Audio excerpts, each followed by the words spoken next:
Welcome, everyone, to Laurel, Mississippi. K-Dog and myself and our WC Web TV crew are between the bricks for the district championship tonight. Kenny, this ought to be a lot of fun. This is what you play for. I mean, it's what you suit up for in August. And, one of the things that makes high school football, even college football, so much fun is when you get yourself in a position to play in a championship game, a big game like this. Man, that's why you do it. That's why you suit up. The Tornadoes coming in here. We've talked about them a lot. We got here probably an hour ago, and their quarterback was out here on the field going through motions. I mean, he wasn't doing it just to be doing it either. He was serious. This Tornadoes are going to be about as tough a foe as we've seen all year. We're going to have the best quarterback we played all year, no doubt. And the youngster we played at Rummel, he was good too. That's the thing. He's what makes them go. I mean, everything they do offensively starts with him. Kid's got a great work ethic, a great attitude, and you couldn't ask for just a better youngster, and then he's a good football player on top of it. What will Wayne County do defensively? Will they just line up and play like they always do, or will they try some different things? Or what do you think we can expect out of the War Eagle defense tonight because of what Laurel does? Well, what they've tried to work on this week and listening to the coaches and seeing some of the things they did and what they worked on in practice was they took a dummy and set back there and set a guy behind it and snap the ball to him, and then you down lineman go for the dummy. And with the idea being is that you get in the mode or the habit of, you're going straight back there toward him, and you're at the same time you're trying to keep him contained. Your ends are coming at an angle inside, and then your tackles are coming straight ahead, and you're going for that point. Now, he's going to be gone when you get there more than likely. But the whole idea is that the straightest distance between 2 points is a straight line, and this is a guy you cannot circle. If you try to circle this guy and engine up on him from behind, he's going to be gone by the time you get there. Okay, that's step one. What about this stable of receivers they have? We talk about they've got 4 guys on their offense with legitimate D1 offers, and that quarterback's one of them, but they got 3 receivers over there too. What do we do? How do we handle that, do you suppose? Well, what you're going to need for Cooley is you're going to need 2 guys, one of them carrying a stepladder and the other one climbing it whenever he looks like he's going to catch. No, it goes back to Cooley. I mean, he's at his best when he's got time to throw. And our 4 guys up front are going to have to put pressure on him and not let him get set. And he's going to do it a time or two in this ball game. He's going to burn us some. I mean, it's just the kind of athlete he is. But the idea, though, in covering, the best pass defense is a good pass rush.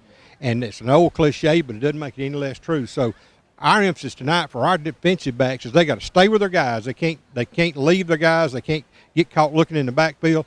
I hear fans comment, we never try and look back for the football. Well, yeah, we do some, but I mean, the whole idea is if you don't know where your man is you're covering, he could be anywhere, and you've got to stay with him. You got to keep your eyes on him. So we've got to do that. We can't let these folks get away from us. Okay, let's look at the War Eagle offense. What opportunities do you think, having watched the film and talked to the coaches, what opportunities do you think that the offense is going to be looking for against the Tornado defense? I think it's going to be our running game. I think if our running game has some success, then that's going to give Reggie a chance to throw some. Now, their pass coverage is very good. Their front 4 very good. They got a couple of pretty good linebackers to go with them. So their front 7 are above average, as they say at Lake Wobegon.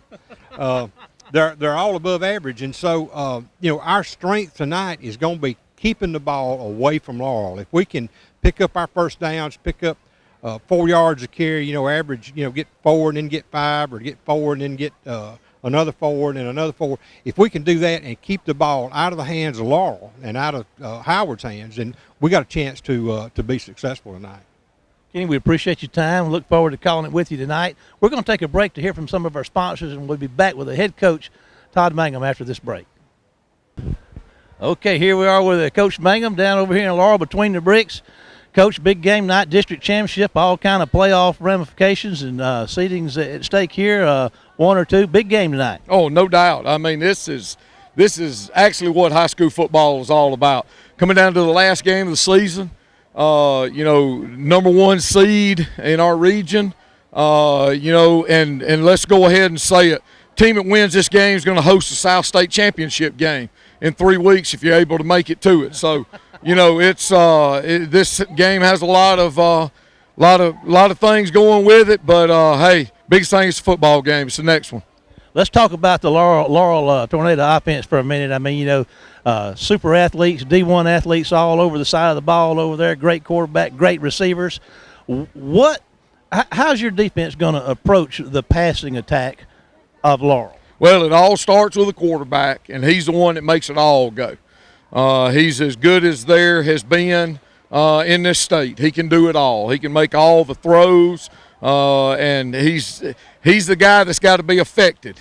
Everything that they do is on timing and rhythm, and we got to try to disrupt that rhythm, disrupt that timing, and get to him, and if we're able to do that, we can be successful. Can't give up the deep ball. They live and die by the deep ball. But that's it in a nutshell. We got to affect the quarterback tonight. I was looking at his numbers. He's averaging 5 yards a carry coming in, and that yardage is net a sack. So it sounds like he's pretty hard to sack. Yeah, he is. And when they get inside the 20, you can look for him to run the football. He's part of their run game down there. So, he will carry the ball, but his strength is throwing it, and he's pretty good doing it.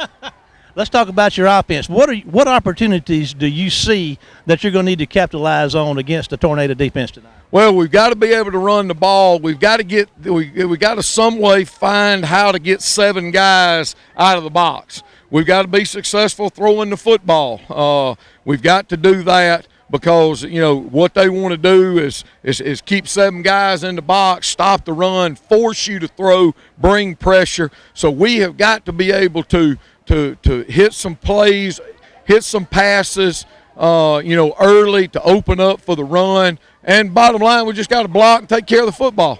Coach, we appreciate your time. Good luck to you tonight.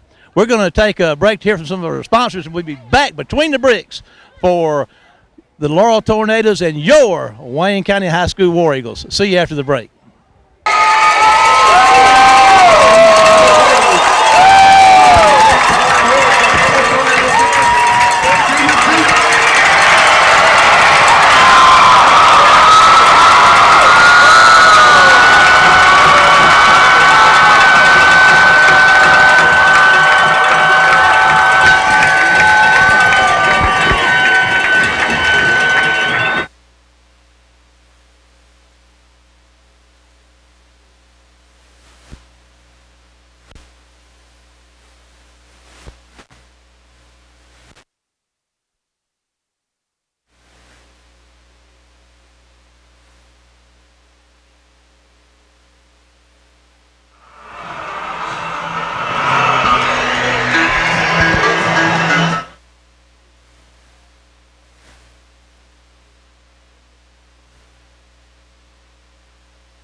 Nixon.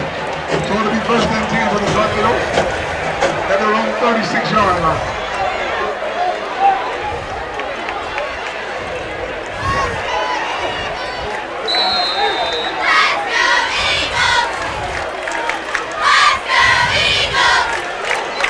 Okay, here we go. Welcome, everybody. We're already underway. We've had the kickoff. Wayne County won and deferred the kickoff. Laurel's got the ball on their own 35. First and 10 from their own 35-yard line. Howard's under the center, and we got started a little early tonight. It's not even 7 o'clock yet. These two are ready to hook it up, Kenny. There's a handoff up the middle, and that's number 40, Hunter James for Wayne County, gets back there and tackles Drummond behind the line of scrimmage. So going to lose a nice loss there on first down, Kenny. Well, he did. Nobody picked him up from the outside, and that was Dante Robinson, the running back for Laurel, and he's going to lose a couple of yards, Marshall. In fact, he'll lose back to the 32 from the 36, a loss of 4. Okay, and here we go. We'll go 2nd and 14 back, as Kenny said. We look like they're at about the 32. So here comes Howard and Company. He's got twins both ways. We'll get some of these guys for you. We'll get our defensive lineman for you here in a minute. Howard's back to throw, and he's going to fire one out there, and there's going to be a catch made. Oh, boy! Fisher with a big hit. The ball's on the ground, but it's an incomplete pass. He threw that ball out there, too. I can't get that guy's number, Kenny. 28, I think. 28. I got him right here. That is Javon Arrington. And that's an incomplete pass. It's a well-thrown ball, but you got to hand it to Jamarcus Fisher, Kenny. He was on the spot. He did a good job. Put his head right square into the receiver's back and did a good job to knock the football loose. All righty, 3rd down and about 14 to go for the Tornadoes. Trips right. Drummond and Ulmer and Arrington are over there. Cooley's Cooley's over here to the left. Jamarcus, Malik Jordan's with him. There's a fake. He's looking to throw. There's one across the middle. It's going to be in the dirt. So after 3 and out, brings up a punting situation. Benito Jones had pressure on him, and so did Javian Harris up the middle. So first possession, 3 and out. Well, an inauspicious start for the Tornadoes, Marshall. Wayne County doing a good job of getting them behind the chains and keeping them there. You know, Octavius Cooley's back here to punt. That scares me to death. You never can tell what this guy's done. He threw a touchdown pass against us last year, and he's subject to take off with it any time fast. Freddie Jordan Jr. is back here on the War Eagle 30 waiting for this punt. And here comes the snap, and there's a good snap, and there's going to be a nice punt. It's not going to be that nice unless it gets a good roll. It's going to roll out of bounds at about the 34-yard line of Wayne County. So Wayne County's in business. Let's take a couple of liberties here with you to start with. I want to announce our Super Fan of the Week. The WC Web TV Super Fan of the Week is Alan Hodo. We appreciate Alan Hodo, along with all our super fans, for helping make these broadcasts possible. Here comes Wayne County. Reggie Stewart's going to be your quarterback. Trips left for Stewart. And Ramik Wallace went out to the right side. Ball's on the right hash mark. War Eagles are moving left to right. 4-man front for the Tornadoes. Coach Mangum said he needed to establish this run, Kenny, early on to get those people out of the box. And well, you got to take control of the line of scrimmage, get them loosened up because they've got a good front four. Stewart's back to throw. He's looking downfield. There's a little quick pitch out there to fast Freddie Jordan Jr., and they're going to drop him for a loss. Almost looked like a face mask, but it wasn't called. He just wrapped him up so completely. It's like watching a snake swallow a mouse. You know, Kenny, both offenses started with a loss on their first down from scrimmage. Trips left, same formation. There's going to be a handoff up the middle, and they're going to tackle him for another loss right there. So he's back to the 30-yard line. So looks like all these people, of course, this is the first series for each team, you know, and a lot of folks are saying this is going to be a high-scoring game tonight. So we'll just have to wait and see. 3rd down and about 13 to go for the War Eagles. We're at 10:31 to go in the scoreless first quarter. Here's Stewart back to throw. He's looking over here to Wallace. Wallace is going to make the catch at the 40-yard line, but he's going to be short of a first down. Well, just an out pattern. He went out, but he just didn't have quite enough room, Marshall. He's going to be about 3, maybe 4 yards shy. So Wayne County's going to send looks like they're going to send their punting team in. And there they go. Number 38's back to punt for Wayne County. Heath Mosley, he's been doing a real good job. And let's see who they got back to return this thing. There's number 5 for Dontario Drummond, the 6'3", 190-pound speedster for the Tornadoes, back at his own 25 to receive this punt. There's a good snap, and there's a nice punt by Mosley. It's going to come down here and hit the ground at the 30, and it's going to take a War Eagle roll. It's going to roll down to the 20, right at the 25-yard line. We'll say 26-yard line. 1st and 10 for the Golden Tornadoes on their second possession of the night. Well, on the punch, they punted 34 yards. We punted 33, so they're back about where they started before. Some of the defensive guys, there's T-Hop, Tyler Hopkins, Hunter James, and Gandy are your linebackers. Denzel Bonner, and then up front we got Benito Jones and Quindarius Bivens and Tyree Evans. The corners are Jordan and Fisher. Arrington and Smith are your safeties, and here come the Tornadoes. Looks like we might get a linebacker going to show a little blitz over there, and he's going to slip. And there's a pass out there to Cooley, and he's going to make the catch, and they're going to gobble him up for about an 8-yard gain.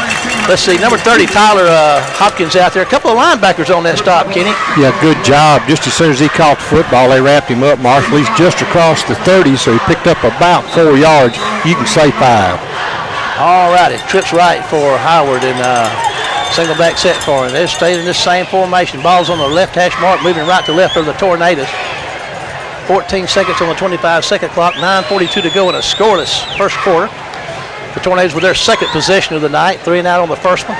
Howard's back to throw. There's a pass out in the flat. Man's almost got the catch, and they're going to stop him. I don't know, Kenny, if he's going to be at the first down marker or not. It's going to be close. I think he's going to be about a yard shy, Marshall, if they mark it around the 35. Looks like where they pushed him out of bounds.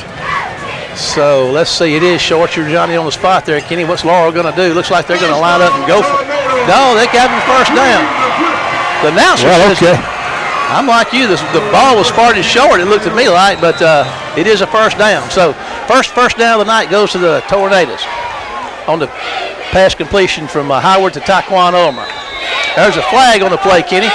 Looks like some substitution issues. I'll let you sort that out. Yeah, they had too many guys on the field. We've got big night here in Laurel. I mean, this place is packed. Wayne County's got a tremendous contingent over here tonight, as we expect. These stands are full. I believe we got more than Laurel does, Kenny. It looks like we got a big crowd here. We got people listening all over the world. We'll get to some of them in a few minutes to talk about the breadth of this War Eagle Nation and how far it reaches. So here come the Tornadoes with a 1st and 15s to go. There's Howard looking to throw, fires one out here to Drummond, makes the catch, and that's a good job. They're going to get about 4 yards, but T-Hop's out there, Deion Smith's up there, Jordan's on the stop. They're getting after those receivers pretty quick, aren't they, Kenny? Yeah, they only picked up about 2 yards, Marshall. Gets the ball out to the 33, but we're doing a good job of reacting and getting folks out there. Drummond comes in tonight with 25 catches, 18-yard average, and 4 TDs. Trips right, single man left. Second and we'll say 13 to go. Ball again is on the left hash mark as the Tornadoes are moving right to left. And here comes the snap. And Benito is going to get an early jump and go off sides. Let's see if that's, looks like that's. You know, while they're marking that off, we're going to try to call out some of the folks from around the country that are listening to War Eagle football tonight. Show them how much, it means a lot to these kids here in this program that got fans listening in no matter where they are. They're going to make their efforts to follow the War Eagles. But right now we're looking at a second down and about 8 yards to go for the Tornadoes. The ball is out here about the 33 or 34 yard line of the Tornadoes. They're T-Hop's out in coverage, and he's going to put a hat on big Octavius Cooley, and Cooley is going to get the first down out there. Hopkins kind of checked him as he came off the line of scrimmage and let him go, and then big man makes the catch, and he's in War Eagle territory with a first down. And they're lined up there at the ball, ready to go again. Got the foot on the gas. They're into War Eagle territory now at the 47-yard line of Wayne County with a 1st and 10 are the Tornadoes. 8:02 to go in the first quarter. Trips right, single man left for Howard. He's going to fake the handoff. There's some pressure. He throws it across the middle, and oh boy, big Gandy back there almost DeAndre Gandy almost picked that thing off, Kenny. We sure could have used that one. Well, we could have. We got a little pressure that time on, had to make him hurry. Howard had to get rid of the ball and hurry, throw it over the middle. And we had several white shirts there, but nobody could get their hands on the ball. He faked the handoff to Robinson and then pulled it out and threw it across the middle to no avail. 2nd and 10. Ball's at the War Eagle 47-yard line. In the gun, twins both ways, single back set. And there's going to be a fake to the handoff. They throw it out there to the big man. He's going to take the catch, and down the sidelines he goes, breaking tackles and dragging a couple with him down to about the 30-yard line for another first down. Boy, he's a load to stop. When he caught that ball, he just took off. They got a good block on the corner over here, and we had to run him down. First down, and the Tornadoes are at the 30-yard line. Ball's nosed up on the War Eagle side of the 30 for the first down for the Tornadoes. 7:34 to go in the first quarter, and the Tornadoes are moving their second possession of the night. First one was a 3 and out, as was Wayne County. And Wayne County Now the Tornadoes on the move. There's Keon's going to pull it out and move around to the left side and going to get a nice gain, and we'll see what they mark him. Fake to number 7 was in the backfield with him. That's a freshman running back, Michael Terrell, who's averaging 7.2 yards a rush, Kenny. Yeah, he did a good job. He got it picked up about 6 yards on that, Marshall, and that was just a design play. The time the ball was snapped, he tucked it and came around the near side here. Howard's checking out, and we got a new quarterback. They're going to play Taquan Ulmer at quarterback. He plays receiver and quarterback, and he can really go. He's a good passer too, Kenny, and he's really fleet of foot. So Ulmer's into the game at quarterback. Howard checks out. Ulmer's a junior. He's got some D1 looks, and he's a real good player for the Tornadoes. Had a big year last year. And he's going to, let's see what happens. Timeout. Timeout for the Tornadoes. We're going to take a 30-second break back to the station and be back after this word from our sponsors. Still going with the timeout. Some of the folks listening around, I want to tell you, Tyler Hopkins has got a big group listening around the globe here with us tonight. He's got some folks out in Texas. His aunt and cousins from Granbury, Texas, Chris, Tasha, Dalton, and Emma are listening in. And got some more folks in the Hopkins clan listening in tonight. We'll get to them in a minute, but they're going to get their earful of Wayne County tonight in law, so we're glad they're joining us. And cheer old Tyler and his War Eagles on out here tonight, who are looking at Laurel in their territory with a second down and about 5 yards to go. Ulmer's still your quarterback. 2 backs in the backfield with him, and well, one of those is the big man, number 19, Octavius Cooley. There's going to be Ulmer's going to keep it, go around the left side, and going to work and fight hard down to about the 16 or 17 yard line. Probably got another first down. Now they're going to spot him back this way a little bit. His knee went down around the 21 yard line. I believe Tyree Evans might have got out there and got a hand on him. Third down and about 1 yard to go. Keon Howard checks back in. They put Ulmer back in his receiver spot. Ball is, at Kenny said, at the 21 yard line. So 3rd and 1 from the 21. Robinson's in the backfield with Howard. Trips right for him. Ball's on the left hash mark, moving right to left. He's back to throw. You looking to his right. There's a tipped up pass and almost intercepted. Let's see.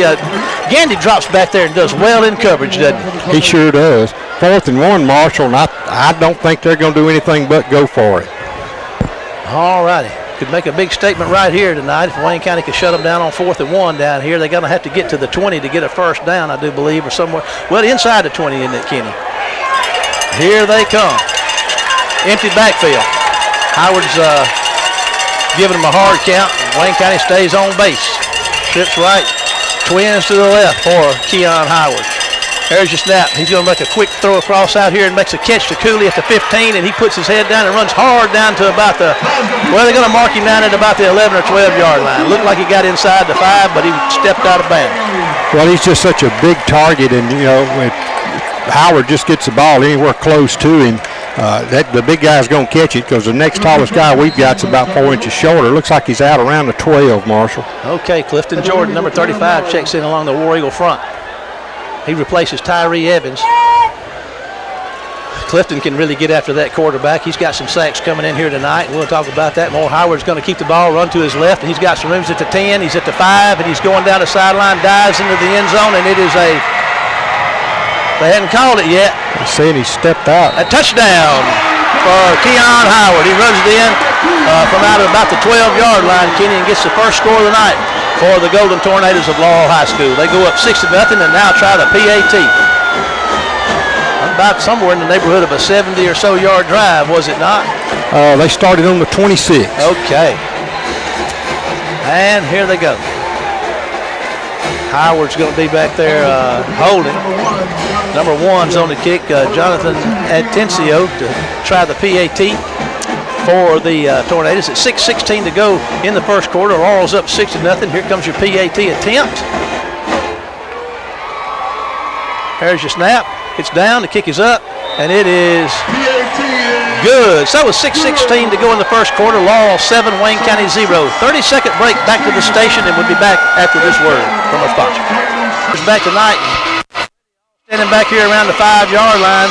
There's a lot of empty space between that front, middle, and third line, Kenny. The front defenders are right about the 49. The next 3 are at the 30, and the next 3 are at the 5. So there's plenty of room for them to drop a kick down in the middle of those people out there, it looks like. Well, it just depends on, they kicked it all over the field. Tenzio's that's a different youngster there. That's 38. He's doing their kicking for him. That's Harrius Hohenstein. Or Hohenstein. And here he goes, and he's going to catch it at the 1, and here he comes, headed toward the center of the field, trying to find some room, breaks the tackle, he's at the 20, runs out across the 20 at the 21. He fielded that thing right at the 1, Kenny, and out he comes. Pretty nice return, give him about 20 on the return, I suppose. Good return. It'll give us decent field position. It'll get the ball out across the 20. And I was looking to see, it looks like it's about the 22 maybe. Howell and Stokes and Beasley and Hudson and Carter up front. And number 33, we got the tight end, Jeffrey Ramey, in there right now for the War Eagles. And the War Eagles are starting at their own 23, I believe Kenny says. That looks like it with a 1st and 10. Moving left to right. And there's a pass downfield. He's trying to go down deep to Wallace, and he overthrows him at the 50-yard line. Could not make the hook up, but Wayne County trying to stretch it out a little, Kenny. Well, they did, and the ball just overthrown by a couple of 3 yards. And brings up a 2nd and 10. Trying to loosen this Laurel defense up a little bit. Yeah, I tell you what, people, Laurel's only giving up 14 points a game. I mean, that's a pretty salty bunch they got out there. And there's a high snap and the handoff to Fetty. He's got some room. Here he is at the 30. He's breaking free at the 40. He's in midfield. Down the sideline he goes, and they catch him at about the 40-yard line. They got a penalty flag down. It's probably going to come back. Oh, my goodness. Talk about, Kenny, we talked about the breaks and how we needed some breaks, and we had a bad break right there, it looks like, because that was Kenny, it was kind of a high snap and some confusion there, but Freddie took it. They got it to him, and he broke some tackles and showed his speed down that and got outside, and away he went, but it's to no avail. What do you suppose that is, holding? Holding. That's where the flag was thrown. The penalty will be marked from around the 26-yard line. It'll put it back to about the 16. So that'll be making a 2nd down and 16. All righty. Number 23 is checked in for Wayne County. Demetrius Harris is a receiver. Wallace and Mangum and McDougal. And let's see, they got that thing back at about the 16, I believe Kenny said. And it's going to be 2nd down and about 15 or so yards to go for the War Eagles. Trips right, single man left for Reggie Stewart. Needed 5:57 to go in the first quarter here. 25-second clock's ticking. It's at 19. Plenty of time on the clock. The War Eagles not in a hurry. Stewart's back to pass. He's going to fire one. Try to fire one. He's going to get flushed out of the pocket, and they're going to tackle him back at about the 15-yard line. So they're going to lose a yard or so right there. He had a little time, but that pocket caved in on him, and he just didn't have anywhere to go. Yeah, we just not able to keep that defensive front out, and looks like it's going to be Marshall 3rd and about 16, 17 yards. Wallace is jumping up and down on the other side, hollering something back toward the middle of the backfield, and here we go. Man on the wing back on the left side, 2 receivers. There's going to be a handoff to Fast Freddy. He's got some room out across the 20, out across 12, making people miss. Here he goes. He's going to have a 1st down at the 35. He'll be out the 30-yard line, and that's what we needed, something positive to happen. So Freddie answered that with that first run with another. Going to take him out, and here comes Chris Cooley in for the War Eagles. A little different style.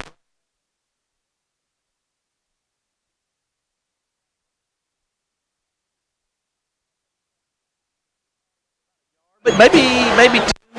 Looks like 1 though.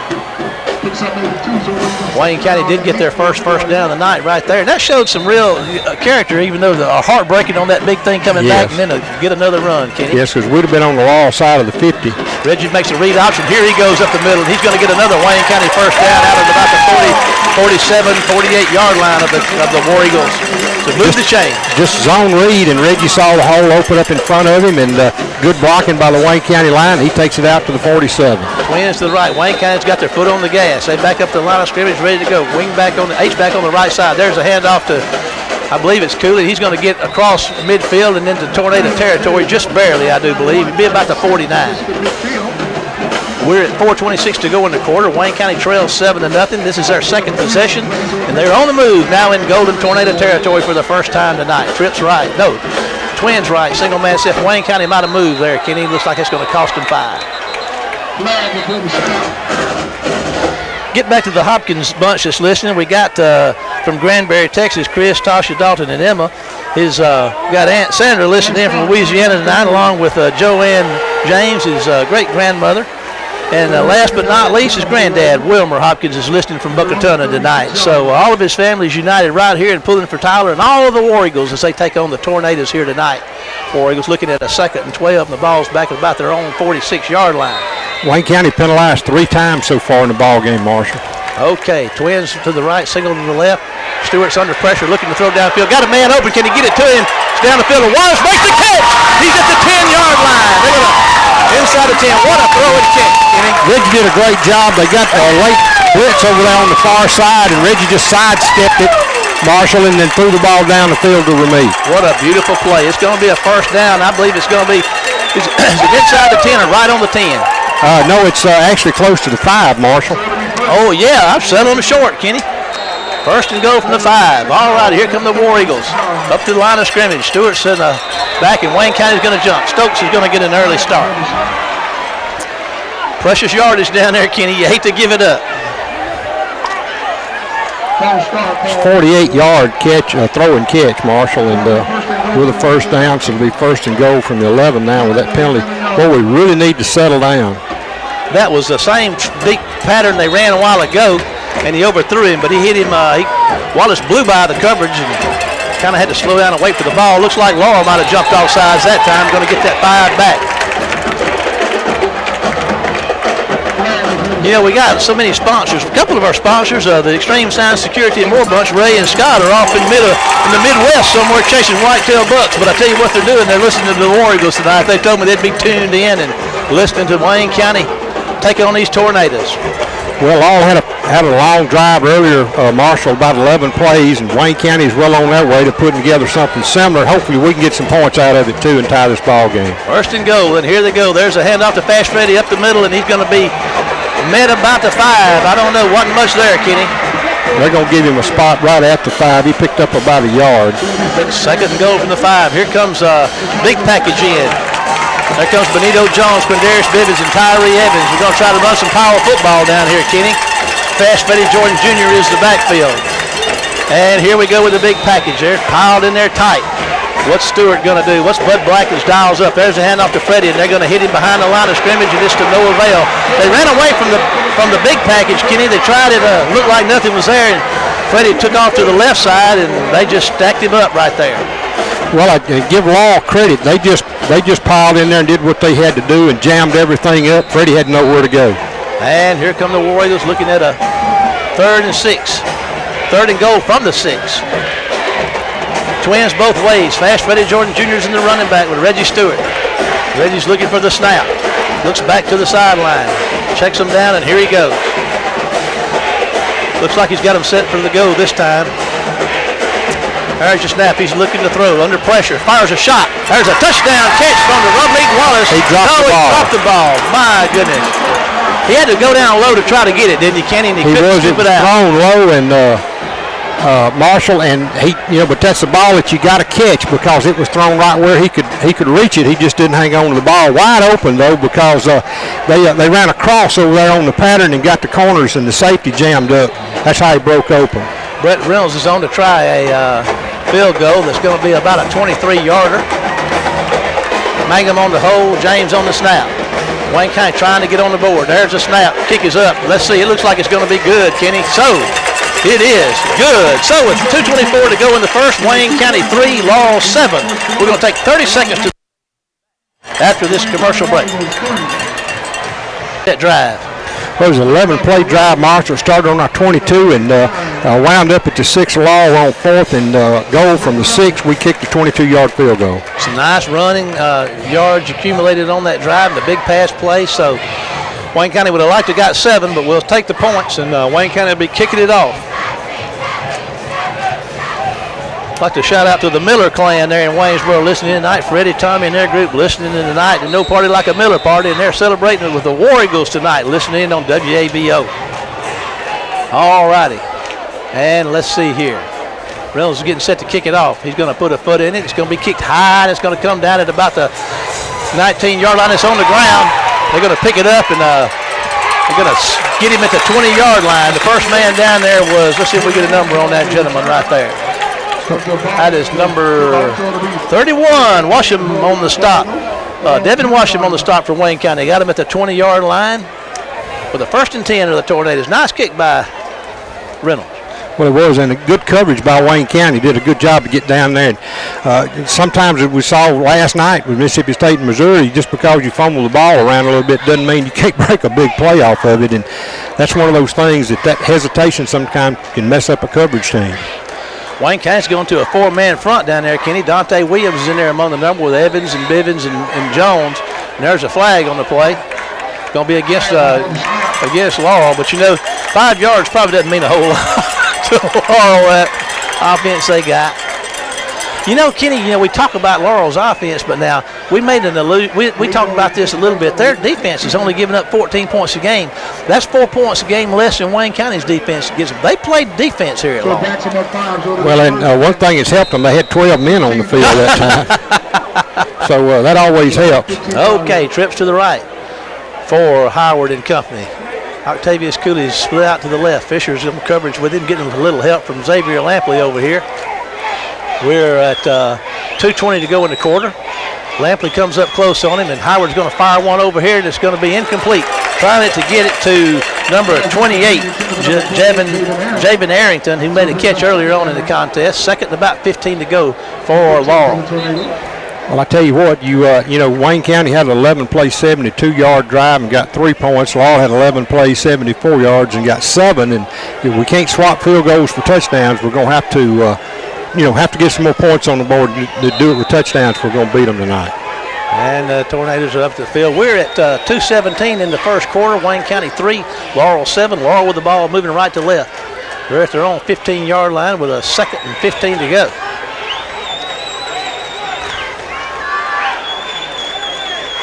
Four-man front for Wayne County. In fact, there's some pressure, but they got a stoppage of play. That's either going to be illegal motion, illegal procedure on Laurel, or an offside from where the flag is thrown.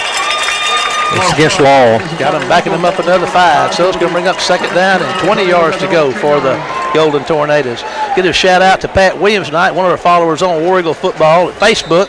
And Pat's there following War Eagles 7 days a week, and on Friday nights, listen to the live broadcast on WABO.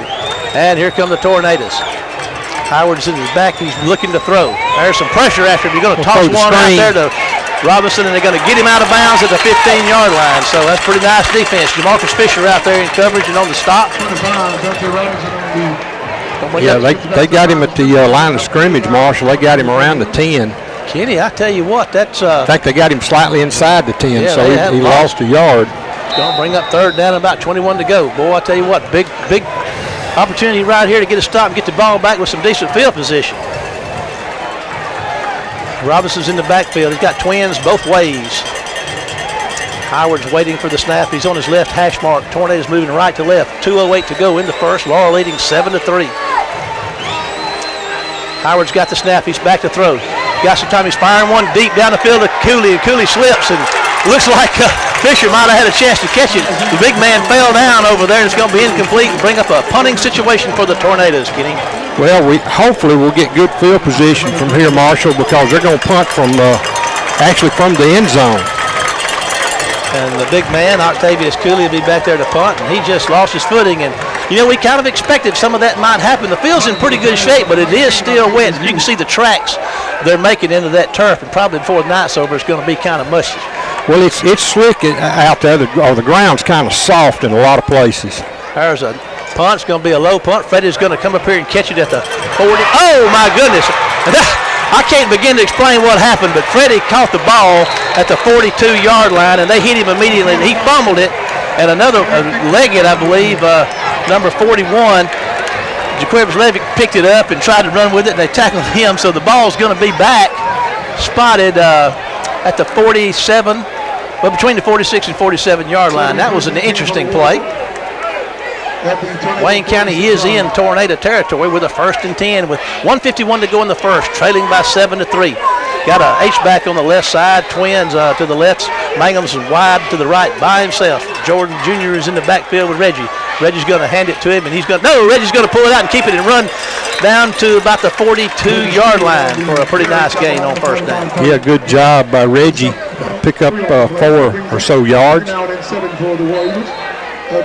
He had a little luck on that read option earlier on, and they're up ready to go again. And here comes your snap, and just put the pedal to the middle. There's Fast Freddie running up the room with some millies inside the 40. Going to be close to a first down, maybe about a yard short. He's somewhere around the 36 or 37-yard line. Well, that's what we need, Marshals. Need to keep these second and third downs a lot shorter than 10 yards and keep moving this ball down the field and not let Laurel have a chance to get back on the field. Chris Cooley's in the backfield. That almost looks measurable, but it's not. They're up twin receiver stacked to the right side. Chris Cooley's in the backfield. He's going to get the handoff. He's got himself a first down and then some as he's down to about the 30-yard line. First down, Wayne County. Well, just a really, really good job of moving the ball. All righty, Wayne County is on the move. They're in tornado territory, and that's a good thing. Twins to the left, single man side, H-back on the left side. Stewart's going to take the snap. He's going to hand it to Cooley, and he's going to break a tackle and then get. I tell you what, he worked hard for maybe a yard. I tell you, that defense is really getting after him. Law's got a lot of speed on that defense. Cooley checks out. Fast Freddie Jordan Jr. checks back in. Carter, number 17, is over here with Wallace to the right side. Mangum's out left. Looks like, is that Fast Freddie as a H-back? There's a handoff, no, to Freddie. He was in the running backfield, and he's going to run for about maybe a yard. Going to bring up third down and about 7 to go for the War Eagles. He's going to get down, Marshall, to about the 26, 27-yard line. Depending on his spot, they'll give him the 27. He picked up about 3. Yeah, it looks more like a 3rd and 6 for Wayne County. They got McDougal there in an H-back, and I've got his number mixed up with 5, so he's doing that. He's staying there. That's kind of they're running more of that tonight than we've seen them run. And we looks like we got a end of the first quarter. So after 1, Laurel 7, Wayne County 3, 60 seconds back to the station, and we'll be back after these words from our sponsor. Exciting first quarter of football. I think we're live. So we're going to act like we are anyway. Here come the War Eagles out with a third down, and we'll say, the scoreboard says 5. Looks more like 6 to me. Wayne County's at about the 27-yard line, so they are in pretty deep into tornado territory. And there goes Stewart's going to hand it. No, he's going to keep it. He's going to run. Got some room breaking tackles. He's at the 20. He's going to get on the corner. He's at the 10. He's down to the 6 or 7-yard line. First and goal to go for Wayne County. On the read option, Reggie Stewart showing his wheels off tonight. Well, he did a good job. He was inside and just kept trying to break it out, Marshall, and just kept easing and finally got a chance to turn up, and that's when he got inside the 10. Let's see. Okay, first and goal from the 6-yard line. First, we'll say, for Wayne County. 21-yard gain. And there goes Fast Freddie with the ball. He's trying to get on the corner, and they're going to string him out and get him out of bounds about the line of scrimmage. Well, Freddie just, he's got a lot of speed, but, man, when he's running horizontal rather than vertical, it doesn't take much to put him down. Yeah. You know, we talk about Reggie Stewart coming in tonight in our pregame show with a 2-yard average. He gets sacked a lot. What people realize, tend to forget, is he's a real good runner. He was returning punts for us last year. And here he is with a snap, going to hand it to Fast Freddie running north and south, and he's going to get maybe, I don't know, Kenny, a minimal gain. It's going to bring up third and goal from about the 6 or 7-yard line. It's tough sledding between those tackles. Tell you what, Law's defensive front, man, they are playing a great game. Okay, Wayne County's in their second possession with the first and goal tonight. Got 3 points the first time. They sure would like to get a touchdown now. Stewart's moving to his right, going to fire one down there. Oh, my goodness, it's incomplete. I thought he might have had it in the end zone. He tried to get it down there coming across the middle to Mangum, and he could not make the catch. So Wayne County's inside the 10 again, and we're going to have to try another field goal. This would make it, it'd make it a 1-point ball game at 7-6. Got to hand it to that Tornado defense. They get tough inside that 10. Man, they do. All righty.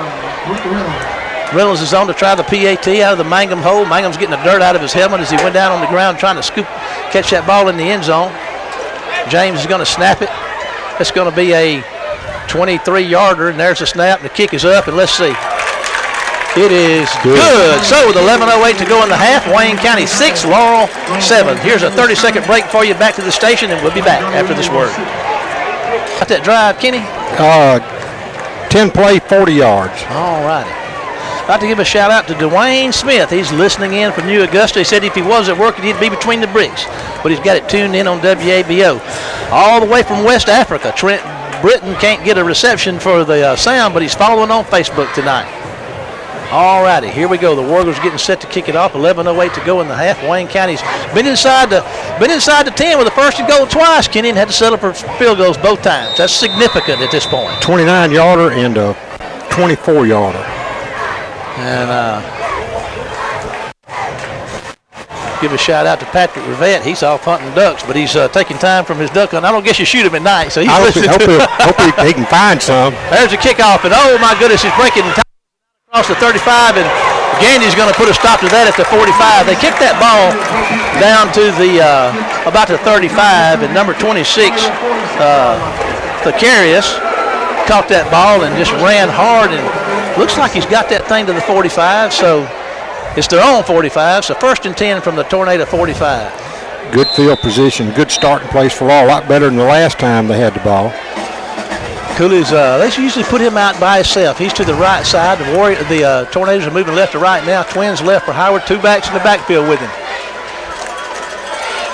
Is this something they typically do with holding the 2 guys in the back, or are they looking for the help with the defensive pressure from Wayne County, you think? Some of both, but they do have some running plays they run out of this. And there comes run one. The counter. And Robinson's going to run hard, and he's going to just push his way into Wayne County territory. Going to have about a 7 or 8 yard gain there. And let's see who had a hold of him. Tyler had a hold of him and couldn't get his feet set, so he just pushed, but Tyler didn't turn loose and got him down after about an 8 yard carry. You know, that kid, I think you and I talked about it, number 25, just like he's been running this football over here for 10 years. Oh, man, I know. He just won't go away. There's the snap, and there's going to be a handoff around the left side to the freshman, number 7. They're going to string him out, but he's going to make the corner and going to get a first down at about the 40. And there's a flag coming in. We'll see what that's all about. That's the freshman on the carry, Michael Terrell. He's got a 7.2 yard average coming into tonight, Kenny. Yeah, they're going to shave a little off of it here. He got a holding call here around the Wayne County 5. So that should move Laurel back across midfield to their 45, almost to where they started their possession. All righty. You don't see a lot of freshmen playing at this level of high school football, Kenny, so he must, Coach Breland must think he's really special. Yeah, I mean, he is, and you look at the speed he's got, that youngster can flat out move. Ball's on the left hash mark now, moving left to right, trips right for Howard and company. Cooley split out by himself to the left. Robinson's in the backfield. 2nd and 11 from their own 44 yard line. The Tornadoes have it.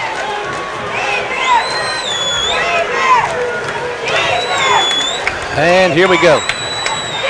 Not so fast, my friend. There's the snap. He's back to throw. Got a little pressure. They're going to get after him. They're going to sack him. That's Quindarius Bivens gets the sack back there. We're going to call that a front, a corporate sack, but one that's getting credit for it is Quindarius Bivens. 3rd down and about 20 yards to go for the ball looks like it's on the 37. Loss of about 7. All righty. Big defensive play right there. We need another one. 9:53 to go in the half. Wayne County trails by 1. Laurel 7, Wayne County 6. And the ball's back at about the 37-yard line.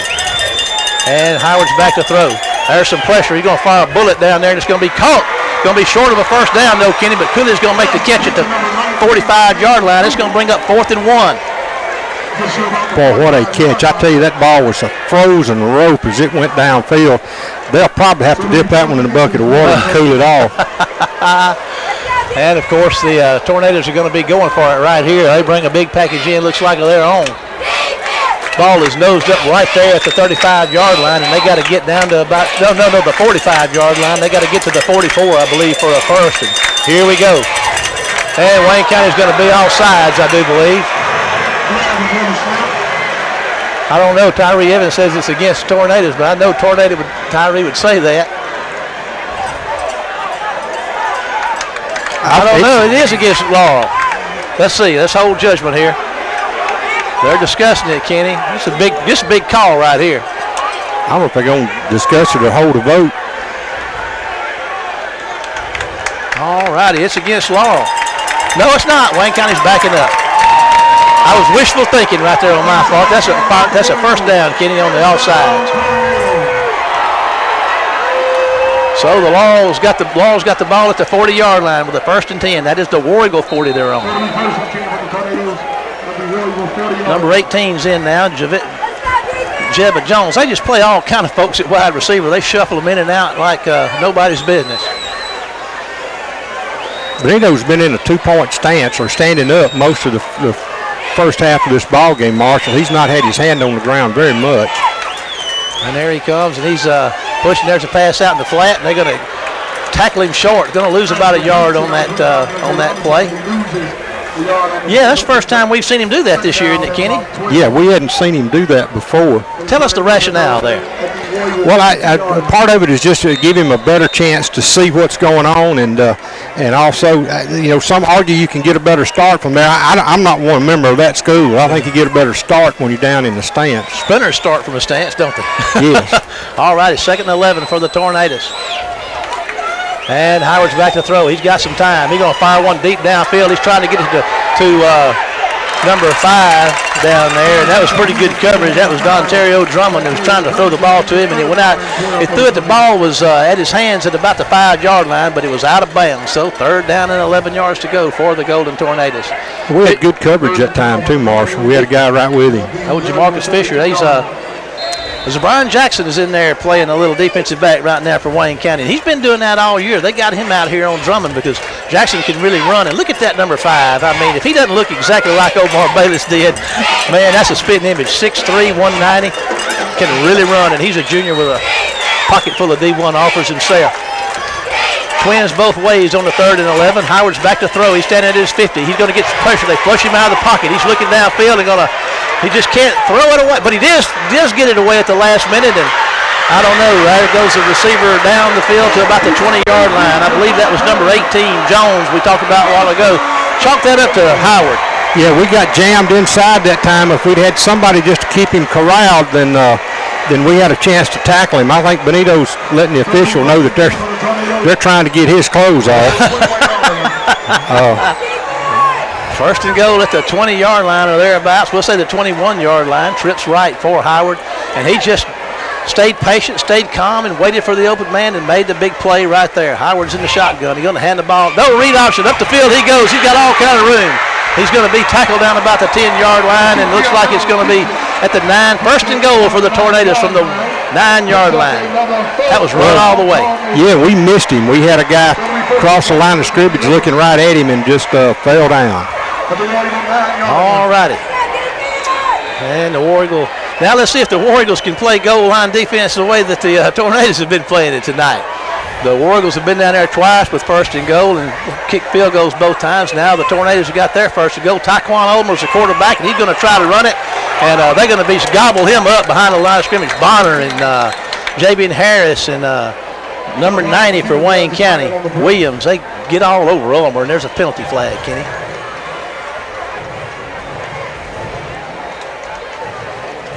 What do you think? At this point, I'm afraid to say they're saying illegal procedure law. Benito checks out. I'd say Clifton Jordan checks in. Go ahead, Kenny. They're going to tell us soon enough. Looks like a big one, Kenny. So it'll be 1st and goal for the Tornadoes. it should just be 5 yards. Well, let's see. They were at the 9 or 8. Yeah, you're right.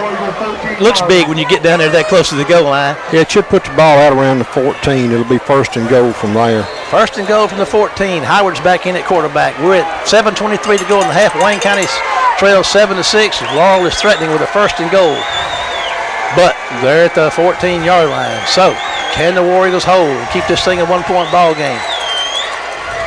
There's your snap. Howard's going to hand it off, and Robinson's going to make 1 or 2 miss and just run hard down to about the 11-yard line. So a nice gain. 2nd and goal from around the 11. Boy, I tell you what, Law is just so good. And when you got a chance to try to keep them from having one more snap, it's a hard decision to make whether to take the penalty or just let them play the down. And here we go. 2nd and goal from the 11-yard line.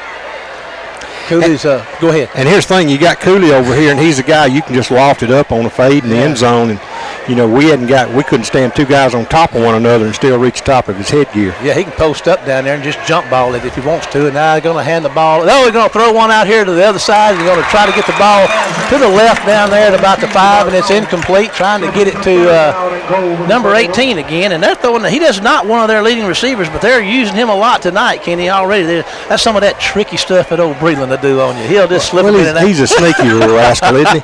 Well, I mean, the thing is, we're doing a pretty good job of covering their other guys. And so when you do, you just, when that happens, you adjust. And Law has done a good job to adjust and try to get the ball to some other folks. 3rd and goal from the 11. Cooley, like you said, Cooley's down here to the right side. Twins to the left, 2-back set. We're at 6:25 to go in the half. Wayne County 6, Laurel 7. Laurel's looking at a 3rd and goal from the 11.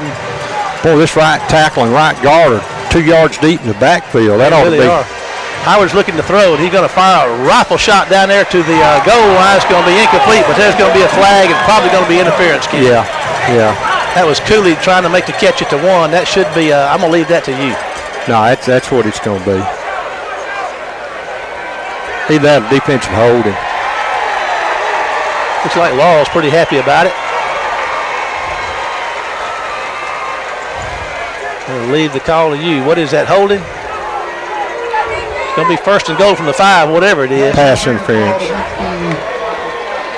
All righty. Javian Harris checks out, put another linebacker in. Hunter James checks back in. 1st and goal from the 5. 7-6. Laurel leads with 6:20 to go in the half, and they are threatening with a 1st and goal at the 5-yard line. That kid threw a rifle down there to that goal line, but I guess it was either that or interference or 6, so they took the interference. Can't fault them for that.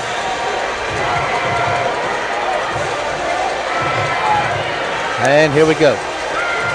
Howard's going to move to the right. Looks like it's run all the way, and they're going to tackle him back at about the 6, and that is number 35, Clifton Jordan, and Benito Jones on the stop. They're going to drop him back for about a 5-yard loss. Look what's coming on the field. Can you look at those 2 guys right there? Talking about a big package.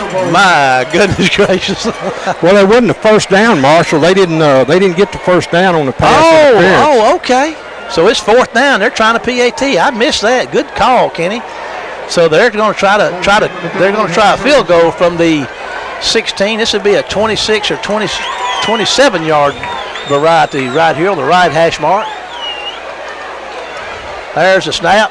Kick is up, and it looks like it's going to be good. So with 5:32 to go in the half, Wayne County 6, Laurel 10. Here's a 30-second break back to the station, and we'll be back after this word from our sponsor. Right on the spot there was 4th down. Wayne County sacked them for a 5-yard loss there. Howard doesn't get sacked much. Of course, I believe that was run all the way. Anyway, translates to a big defensive play, and they're giving up 3s. Wayne County is set to receive this kickoff. We got Brett McKee listening in from San Diego, California tonight. Brett was a tight end on the first state championship team back in 2002. How you doing out there, Brett? Following his War Eagles, pulling them on here from Laurel. And here's your kick, and it's a deep kick, and I'll tell you, it's going to be offside. Fielded down there at about the 1. Fisher jumps up and catches it. They've caught 2 of these things down there at about the 2-yard line. If they let it go, it goes into the end zone. But I don't know, Kenny, what do? You catch it and run with it, or take it at the 20? Yeah, I mean, if you can, you surely want to try to set up a return if you can, and that's one of the things you work on every week. Special teams practice every day. Crystal Bain Davis is tuned in tonight from Houston, Texas, rooting her War Eagles on here tonight. Kane McClendon in Boston, Massachusetts, tuned in, listening to the live stream on Weibo's website. Listen to the Wayne County War Eagles as they trail right now 6-10 with 5:32 to go in the first half. Another one from Texas, Lisa Shoemaker from San Antonio, Texas, listening in tonight. There's another kick. It's going to be kind of high, and it looks like it's going to be fair caught down here at the 26-yard line by number 83. There's your boy Trey Williamson. He He shows up everywhere, doesn't Yeah, it didn't take him long to make up his mind what he wanted to do there. All righty. I think the ball's on the 27, 28-yard line. All righty, 1st and 10 for the War Eagles. They trail by 4, 10-6 with 5:32 to go. Okay. And with the way these drives have been going, I'm not sure 5 minutes is enough time for us to get down the field. Law's drive was over 6. We had a 6-minute drive, and they had a long drive before that. So, all righty, here go the Wayne County War Eagles. Got the H-back on the right side. They're moving right to left. There's a Reggie Stewart on the read option. He's got some room, trying to get on the corner, but puts his head down and gets out to maybe the 30, Kenny, for a short, well, a nice gain, maybe 2 or 3 yards. We'll say 3 yards, 2nd and 7. Frederick Bill, class of 98, listening in tonight from Jackson, Mississippi. Here come the War Eagles. Trips right for Stewart. Single man on the left. Mangum's down here. No, that's Wallace out here to the left side.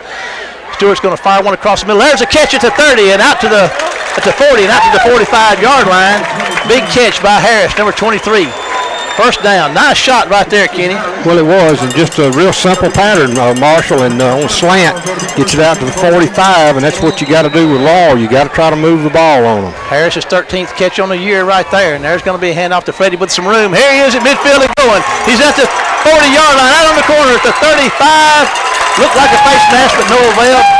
Let that be said. It's a 1st down for Wayne County inside the 35. We'll say the 33-yard line, and an injured Tornado on the play. He hurt himself tackling, though, Freddie. He sure did. Freddie's kind of he's kind of twisty and turny. Once you get a hold to him, something may shifty. It's kind of like an alligator. Shifty would be the word. When an alligator bites you and he begins to roll, Freddie's kind of like that on the reverse side of that. You bite him, he begins to roll. But anyway, we're gonna stay here for a minute and talk about some of our folks that are listening in. Janie Ford is listening in from Strength.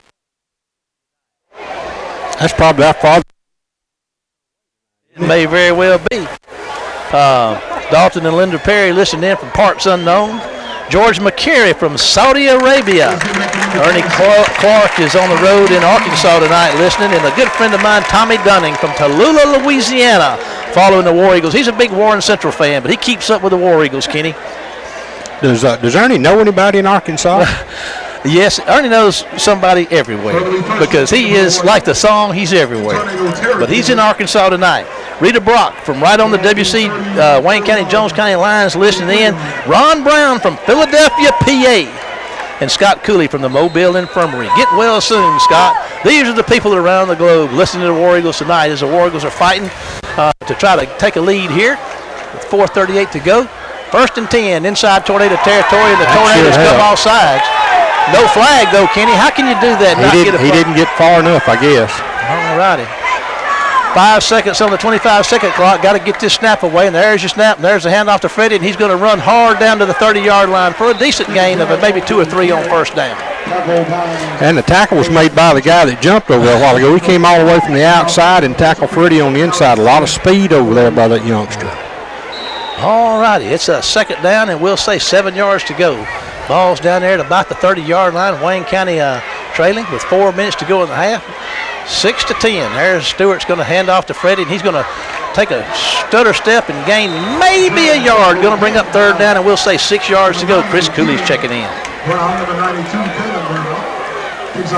Big game here tonight. Lots of excitement here, folks. And I don't know, there's probably 7,500, 8,000 people in the stands here tonight. Wouldn't you think, Kenny? 7,326. There you go.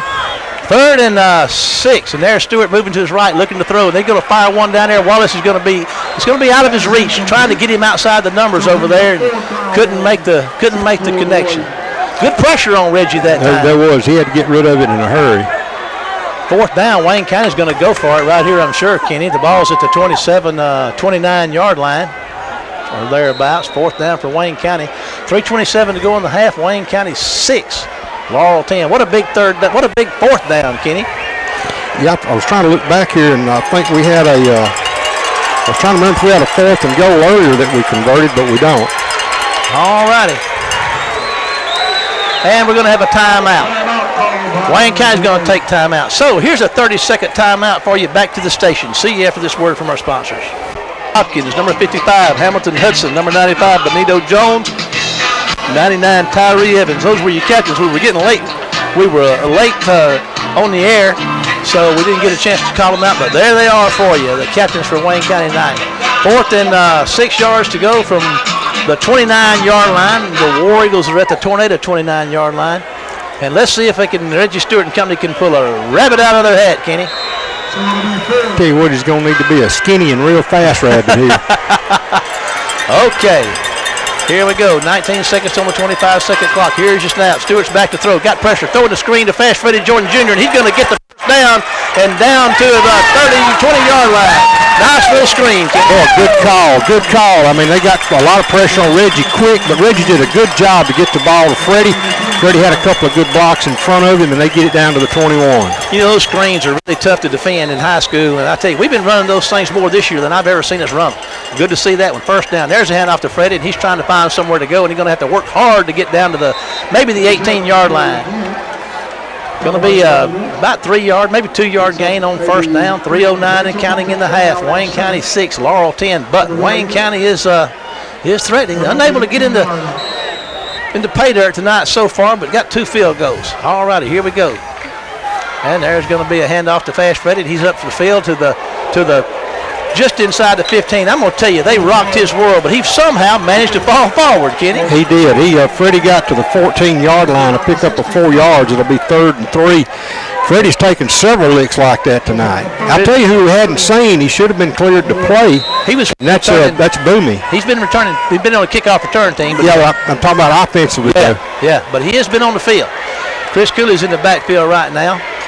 Got the big package in. Chris Cooley's going to slip. He looked like he had a good line surge, Kenny, but as he went to cut it, and he would have been right at the marker had he not lost his footing. He would have. Great line surge right there. They got the big package in there. Boy, if we can get that kind of surge again and he keeps his feet, it'll be a first down. But it's 4th down and 3 yards to go. There's a high snap to give it to Cooley. He puts his head down, pushes hard, Kenny. He's going to be inside the 10 for a first down. Boy, and that's 2 4th-down conversions back to back, and Wayne County now doing a good job of moving Laurel off the line of scrimmage. They leaving the big package in, Kenny. They're going to just grind on this thing a little bit. First and goal again. This is the 3rd first and goal Wayne County's had tonight. On the first 2, they've come up with 2 field goals.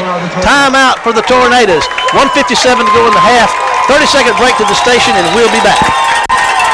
With the 9, there's 1:57 to go on the clock. If Wayne County scores a touchdown, they take the lead and get the ball back to start the second half. And that can be really, really big. I mean, the thing is you always want to go into the locker room at halftime with some momentum, whether it's offensive or defensive, and especially if you're coming back out in the second half to take the football. Wayne County's leaving the big package in. They got Benito Jones, Tyree Evans, and Quintarius Bivens in there along the line of scrimmage. They're just going to man up and see if they can push that Laurel defense out of the way. Chris Cooley's in the backfield with them, and here they go, Kenny. First and goal from the 9.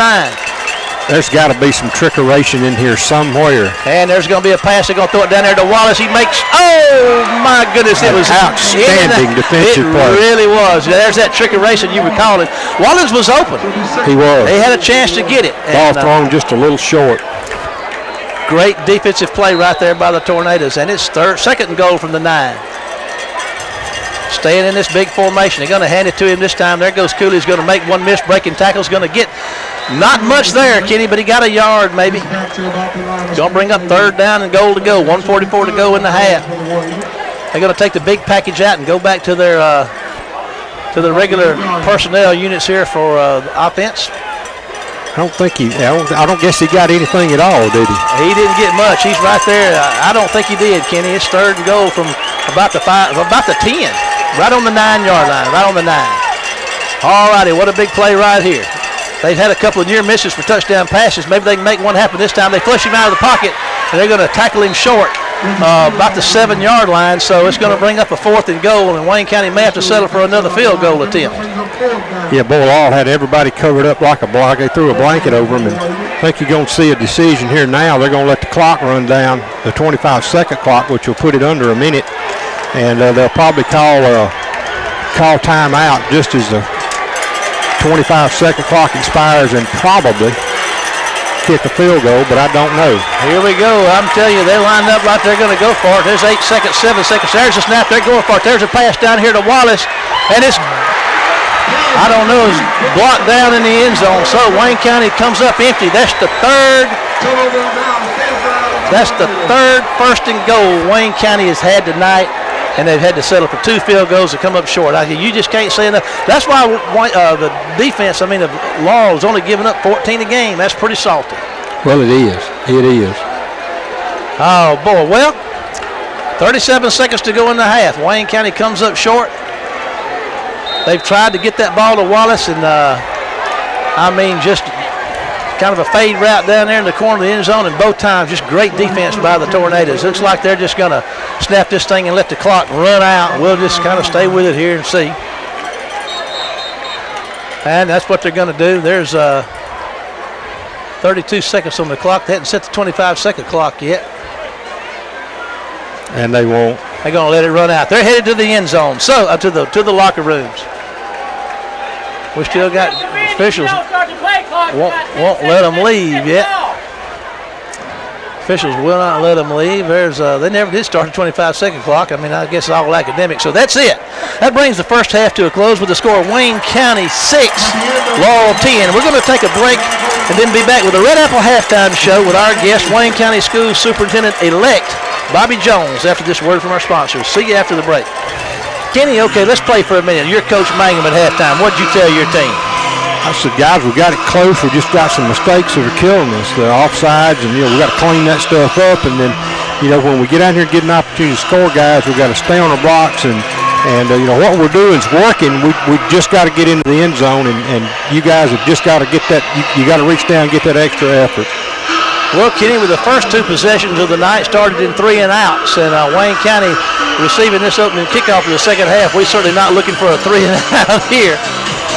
And this guy's been kicking this ball, and they've been catching it at about the 2 on the fly. So he's really got a good leg. That's number 30 kicking it off, and he is a big old joker. And 38. 38. I'm sorry. Well, he's a big joker too.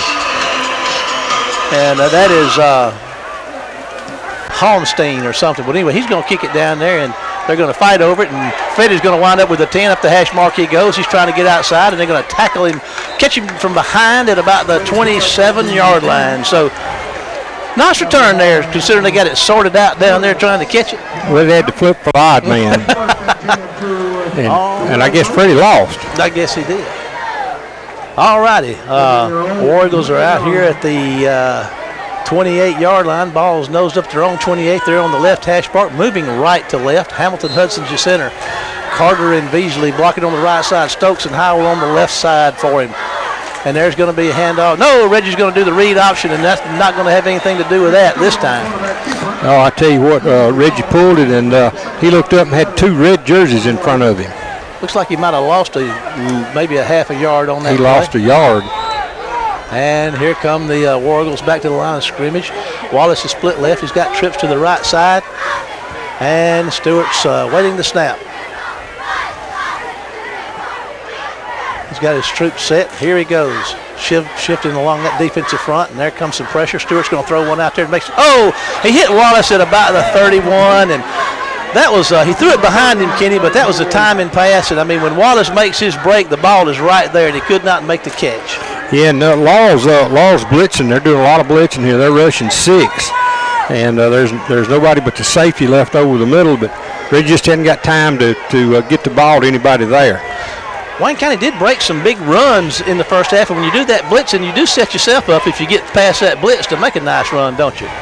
Stewart's moving to his right, looking to throw. He's going to fire one down there, and Wangham's going to make the catch and get hit hard, and for not going to gain anything after the catch, but it's going to bring up a 4th down in a punting situation. So just what we talked about, Kenny, with a 3 and out in the first possession in the first half and a 3 and out right here. So we're going to have to punt it away, and this is, as you said, only the second punt for the War Eagles tonight. You had to bring up a 4th and about 4, a long 4. And trying to see where the ball, that's on the 33. And Mosley's on to punt it away. And Drummond's going to be standing back there to receive Got a this timeout called by Law. Well, it didn't take much time to get to that, did it? Okay, 30-second break. Back to the station. See you after this word from our sponsors. Tell you what, this is a big, long stands. It goes from end zone to end zone. Actually, it goes from the behind the end zone to behind the end zone, wrapped around this field, and it is full from one end to the other on the Wayne County side. In the end zone, the bowl end down there where the walk is full of folks, and Laurel side's full. Big crowd here tonight. Now, what a big snapping punt right here, Kenny. Got a good one away. Laurel should wind up with pretty decent field position. There comes a nice punt that's going to hit the ground at the 40 and bounce straight up in the air and going to be downed at the 34-yard line. So a pretty good exchange right there for Wayne County. Well, not too bad. You wind up with a 33-yard punt. That's pretty close to his average on the year, I do believe. Let's see here. Punts on the year. Yeah, 32.7 average on the year, so he's right there on his average. Laurel gets their first possession of the night with a 4-point lead. They lead the War Eagles 10-6. They broke service of Wayne County to start this second half. Howard and company are ready to go from their own 35-yard line, their own 34-yard line with the 1st and 10. And there's a flag on the play, and a pass out here to Drummond makes the catch. And got illegal procedure against Laurel. Malik Jordan gets up there and tries to tackle Drummond, but Drummond gives him a leg and takes it away. But anyway, like you said, penalty against Laurel. It's I tell you what, we really didn't know what the weather would be like tonight. It's not been bad. It's been dry so far. Looks like, don't want to speak too soon, but so far so good with the rain and the carrying on. That's going to back them up inside their own 30. So they're moving left to right. Ball's over there close to the left hash mark for them. They're looking at a 1st and 15 yards to go from their own 29-yard line. 3-man front for the War Eagles. I don't think Benito's out there right now. Yes, he's going to run the ball up the middle. Yeah, Benito's out there because he just tackled Robinson for about a 1-yard gain. So Benito Jones, Clifton Jordan, Quindarius Bivens up front for Wayne County. Gandy and Bonner and Hopkins are your linebackers. Xavier Lampley, Fisher, Jordan, Harrington, and Smith, that's your defense. Howard's going to throw one across the middle, and Ulmer's going to make the catch and get out close to midfield. That's going to be a first down. Taquan Ulmer on the catch. Well, just ran a sort of a post and then cut it off and made a slant out of it, and boy, Howard put it on a rope to him. He can really throw that football. He really can. Ulmer comes in on the year average with 28 catches and a 15-yard average and 3 TDs, and he's got the Tornadoes with a first down out at their own 49-yard line. Howard's going to hand the ball to Robinson, and he's going to get into Wayne County territory down inside the 45. There comes a flag, Kenny. That's going to be a hold, I believe. That was a pretty good running room there for Robinson up the middle, and he was able to gain about 5 or 6 yards on that play, but I guess the hold, Will say, might have helped him along the way. Let's see what's up. 9:39 to go in the third quarter. Wayne County had the opening possession of this second half, and 3 and out. Now Laurel's got their shot at it, and they're backing themselves up with is that a holding penalty, Kenny? Yes. Ball will be spotted, looks like at about the 41-yard line of the Tornadoes, so they got a first down, and looks like 18 or so yards to go here. They're back in their own territory at their 41. Twins both ways for Howard. Robinson is your running back. Jordan and Bivens and Jones up front. And there they come. And there's a pass. It's high and picked off by Wayne County. Oh, it's batted up in the air. And Xavier Lampley, a senior, number 9 on the interception. So there's a big break, Kenny. Well, that's one we needed, and get the ball back. You know, talking about that holding call, 73 was one they called it on just a minute ago, and he had the defensive end on this side in a death roll, as you were talking about it a while ago. But just as well, we got the interception. Well, you said you were looking for some more of those penalties here, and, you called that one. So Xavier batted that thing up and a couple of times was able to come down with it. Wayne County 1st and 10 from their own 45-yard line. So they give it a first takeaway. Wayne County comes in tonight +8 in the giveaway takeaways, and they've added one of that, so they're +9 on the year. There's a handoff to Chris Cooley. He's running hard. He's in the midfield and down into the 46-yard line of the Tornadoes. Nice 9-yard just gain. shy of the first down, Marshall. Boy, hit the hole wide open, running north and south, and a big play for War Eagles on first down. 9:03 to go in the third. Wayne County 6, Laurel 10. Twins left, H-back on the left side. There's another handoff to Cooley, and he's going to run. I tell you what, he's going to be close. We'll see where they spot him. He should have the first down. I believe you're right, Kenny. There, babes. You're right. Kenny's on the spot. First down for the Warriors. First down, Wayne County at the 45-yard line of the Golden Tornadoes. Wayne County's trying to, they moved the ball good in the first half, Kenny. 179, right at 200 yards of offense in the first half, but only 6 points. There's another handoff to Cooley, and he's going to just pick his way for maybe a yard. Running a trap that time. We just didn't get our folks out of the way in time, and Sledden got pretty tough after Chris. He picked up maybe a yard. It's good to see Jacob Foy out there tonight, 53. We lost him in the Rumble game, and he's played some last week, and he's back out there tonight. Fast Freddie Jordan Jr. is back in the backfield for Wayne County. Well, Law's got 7 in the box now. Well, Coach Mangum told us in the Web TV interview they were going to do that, and he's going to have to get them out of that box. And they're going to run it in the box, and I tell you what, that's what happens. Absolutely nothing. Let me tell you what happened. Freddie got stopped, and he pitched it back to Reggie Stewart, and Reggie takes off with it, and he's down to the 25-yard line.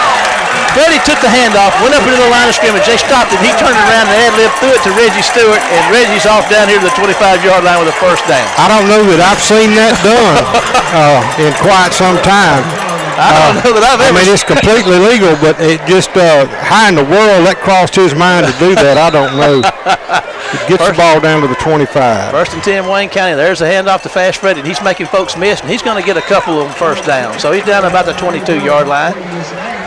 That was quite a play. It's hard to keep up with these War Eagles. That was just there's just not a whole lot else you can say about that. It was like a flea flicker almost, one of those where the running back throws it back to the quarterback, but it was run all the way. There's Reggie on the read option, and he's going to spin around and probably going to get him for a loss there. It's going to bring up third down and about 9 yards to go. 3rd and 9 for the Wayne County War Eagles. 7:21 to go in the third. Wayne County 6, Laurel 10. All righty. Carter and Beasley on the right side. Hudson's over the center. Stokes and Foy up front on the left side for Wayne County. Twins to the right. Single man to the left. There's going to be a handoff. And I tell you what, they are just not finding any room right now up that middle. Fast Freddie hit the middle to no avail and going to bring up 4th down. Law is just bringing everybody they can find, and we're only able to block so many of them. And that time, boy, if Reggie had kept that football, he had a lot of territory in front of him. That's going to bring up 4th down and 8 yards to go. Ball's at the 24-yard line. 6:41 to go in the third. Wayne County 6, Laurel 10. Wayne County is moving to the right. Reggie's going to fire one down here to Wallace. I think he's going to make the catch. Can he break it back? Touchdown! Wayne County, Ramik Wallace. He threw it out pattern outside the numbers, and I believe he caught it down around the 10, Kenny. Well, he threw it, Marshall, before Ramik even turned around. The ball was in the air, and when he turned around, he grabbed it off his shoelaces. Down the sideline he goes. So that's his 10th touchdown reception on the year. 4th down conversion for a touchdown, Kenny, a big play. Now, Wayne County takes the first lead of the night. On for the PAT. Reynolds on to try the PAT out of the Mangum hole. The James snap. There's the snap. The kick is up, and it's going to be good. So with 6:28 to go in the third, Wayne County takes the lead for the first time, 13-10. 30-second break. 30-second break back to the station, and we'll be back after this commercial. Drive. A lot of interesting things on that one. Well, after the interception, Wayne County finally makes Laurel pay. It's an 8-play, 55-yard drive capped by Reggie Stewart to Ramik Wallace 24-yard touchdown pass. You talked about him throwing that ball before the break. He did it down here a while ago on an incomplete pass, and that's just pure timing. They throw that. What a nicely executed play and a run after the catch by Ramik Wallace for his 10th touchdown receiving on the year. All righty. Reynolds is on to kick it away. And here he goes. He approaches the ball. He's going to kick it high, and it's going to be caught at the 38-yard line, and the receiver did a good job of holding on to it. He's going to get to the 40. They kind of little pooch kick there at about the 36, and the Laurel receiver took a big shot, but was able to hold on. 1st and 10 Laurel from their own 42, 43-yard line, we'll say. Well, they've got good field position. It's going to be up to the Wayne County defense now to step their play up a notch and keep Laurel from picking up a first down and try to get this football back. Wayne County's got Brian Jackson, the backup quarterback in at cornerback over there, and they had Fast Freddie Jordan Jr. out there on that last series playing defensive back. So Wayne County is doing all they can to get what they think is fresh legs out there to cover this fleet receiving corps. There's a speed sweep. Ulmer's the quarterback, just going the wrong way, and they're going to get after him back there. And at the 30, he's coming this way. Oh, Benito Jones gets after him. He's got the room now. There's a flag, Kenny, and they're going to finally get him out of bounds over here. What happened was they did a speed sweep out here in the line of scrimmage, and he retreated 20 yards or so back to his own 20, and they got after him, and he broke tackle after tackle, reversed his field, came all the way across, and then you got the penalties. Yeah, there was a half a dozen blocks in the back, holding. You pick one, and there was somebody guilty of it. Looks like, Marshall, the one furthest back took place around the 32. And if so, that should put them back around the 22, but I'm not sure. Usually the flag is about where it took place, and I'm wrong. It's at the 24. All righty. That'll be a 6:11 to go in the third quarter. Wayne County 13, Laurel 10. And they got them backed up, and let's see, there's 10, 26 or so yards to go here. There's a snap. Howard's looking to throw. He's going to fire one out there to Drummond, and they're going to catch it and get him out of bounds over there for a minimal gain. Going to bring up second down. Should be first and about 28, Marshall, and with that throw.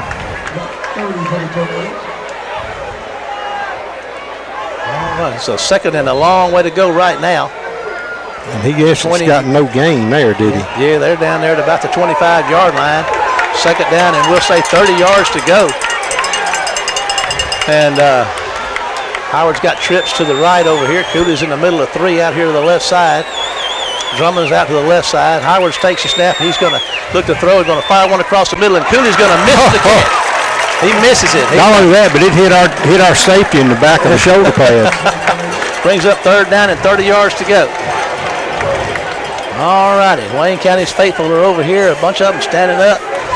Big defensive play right here. You get them in a spot like this, Kenny, and it's good to take advantage of it. You sure hate to let them get out of the bag in a situation with a 3rd and 30.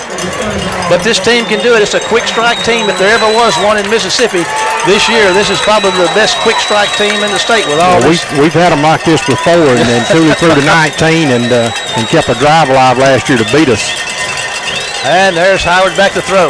He's sitting in the pocket. Got all the time in the world. He's looking. He's going to fire one deep downfield. Got Drummond alone, and he's on his back, laying on his back, but it's incomplete, Kenny. Boy, almost another miracle catch there, Marshall. Yeah, I mean, he was on his back, and that ball hit him over here to War Eagle 40, but it came loose. Deion Smith was there with him, and they're talking a little smack, but it's going to be a punting situation. 5:18 to go in the third. Wayne County 13, Laurel 10. Fast Freddie Jordan Jr. standing back here to zone 40. Octavius Cooley back to punt it away for the Golden Tornadoes of Laurel High School. We got ourselves a football game between the bricks, Kenny, and we knew we would. There's the snap. There's the punt. What a punt it is, and Fast Freddie's going to get out of the way and let it hit. It's not really that good. I said what a punt, but anyway, it goes into War Eagle territory at about the War Eagle 48, 49 yard line. All righty, Wayne County. 27-yard punt, Marshall. Wayne County's got the ball in the lead out close to midfield. And the War Eagle faithful are getting loud. This is what it's all about, folks. District championship, home field advantage. Basically, like Coach Mangum said, the winner of this game, if they win out, will host to South State if they win out. So, because the way the regions line up this year, a lot at stake here tonight. All righty, here comes Stewart and company. Three receivers. Got McDougal in at H-back on the left side. War Eagles moving right to left. Ball on the right hash mark. Freddie Jordan Jr. is in the backfield with him. And Wayne County jumps. That's going to cost him 5. Willie Howell trying to get an early move there. Big number 79. I tell you what, when you get that 6'2", 322 pounds moving direction, you just can't make it stop, can you? Hard to put the brakes on. It's like a barge. Not like he's got air brakes. 1st and 15 for the War Eagles. Thing is, on a big guy like that, parking brake just doesn't work. Wayne County's got themselves backed up 5 yards. 1st and 15. They're inside their own 45-yard line. We'll say they're on 44. There's going to be a fumble back in the backfield, and they're just going to get all over Reggie. And I don't know. He looked like he was going to throw it out here to Wallace on a bubble screen with Carter, and it came out of his hands. He bent over and picked it up, and they covered him up. Yeah, it's going to be a loss of about 4 yards, maybe 5. It'll be second and about 9. Jacob Foy's checking in for Wayne County, number 53. He's probably going to replace. Let's see who's going to send to the sideline here. He's going to move to the right side. So it's there was nobody out there. Yeah, we had a guy come out. Okay, I didn't see who it was. Stokes, but anyway, Yeah, here we go. 61. Carter's out. He's looking to throw the ball. Stewart's fired it downfield. It's deep down here to Will Mangum, and he Will makes the caught the catch. ball. No, it's intercepted. It's intercepted at the 20-yard line. So he throws it deep down the sideline, down the right sideline to the 20, and Laurel gets a turnover. There's a flag on the play, Kenny. It's probably, let's see what that's about. It's either a hold or roughing the passer. It's a holding call, so Laurel returns the favor. So down here at the 20-yard line. They both went down with it, Kenny, and it looked like Boy, that ball was just thrown just a shade further. Mangum and the defender fighting for it down there to the Tornado 20-yard line, and the Tornadoes come up with it, and now they have the ball. They trail Wayne County by 3. Wayne County 13, Laurel 10, 4:26 to go in the third quarter here between the bricks, playing for the district championship. Well, with a second 19, that's just as good as a punt. Yes, it is, Kenny. That's just as good. You're right, and they're probably a lot safer. But we were way behind the chains. Yeah. All righty. And here come the Tornadoes, and there's a handoff to Robinson up the middle. He's got some room, breaking tackles, and he's going to be probably 8 or 9 yards on the carry. Well, we're just having a hard time tackling that youngster. He gets out to about the 29. He's been doing it probably for 4 years. I guess he's been playing, if there's a freshman play, he's been playing for probably 3 or 4 years over here, and he's a good one. He's a senior this year. He ought to be tired by now. He's had to fight for those things, but I'm telling you what, he's a hard-running young man.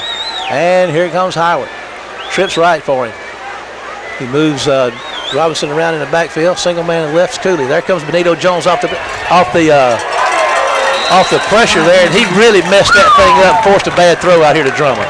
Almost pulled out of the dirt. Yeah, Fisher was there on the coverage, and he went down there. No, that's Jackson on the coverage. Number 11 tried to get it, but you can chalk that one up to pressure from Benito Jones.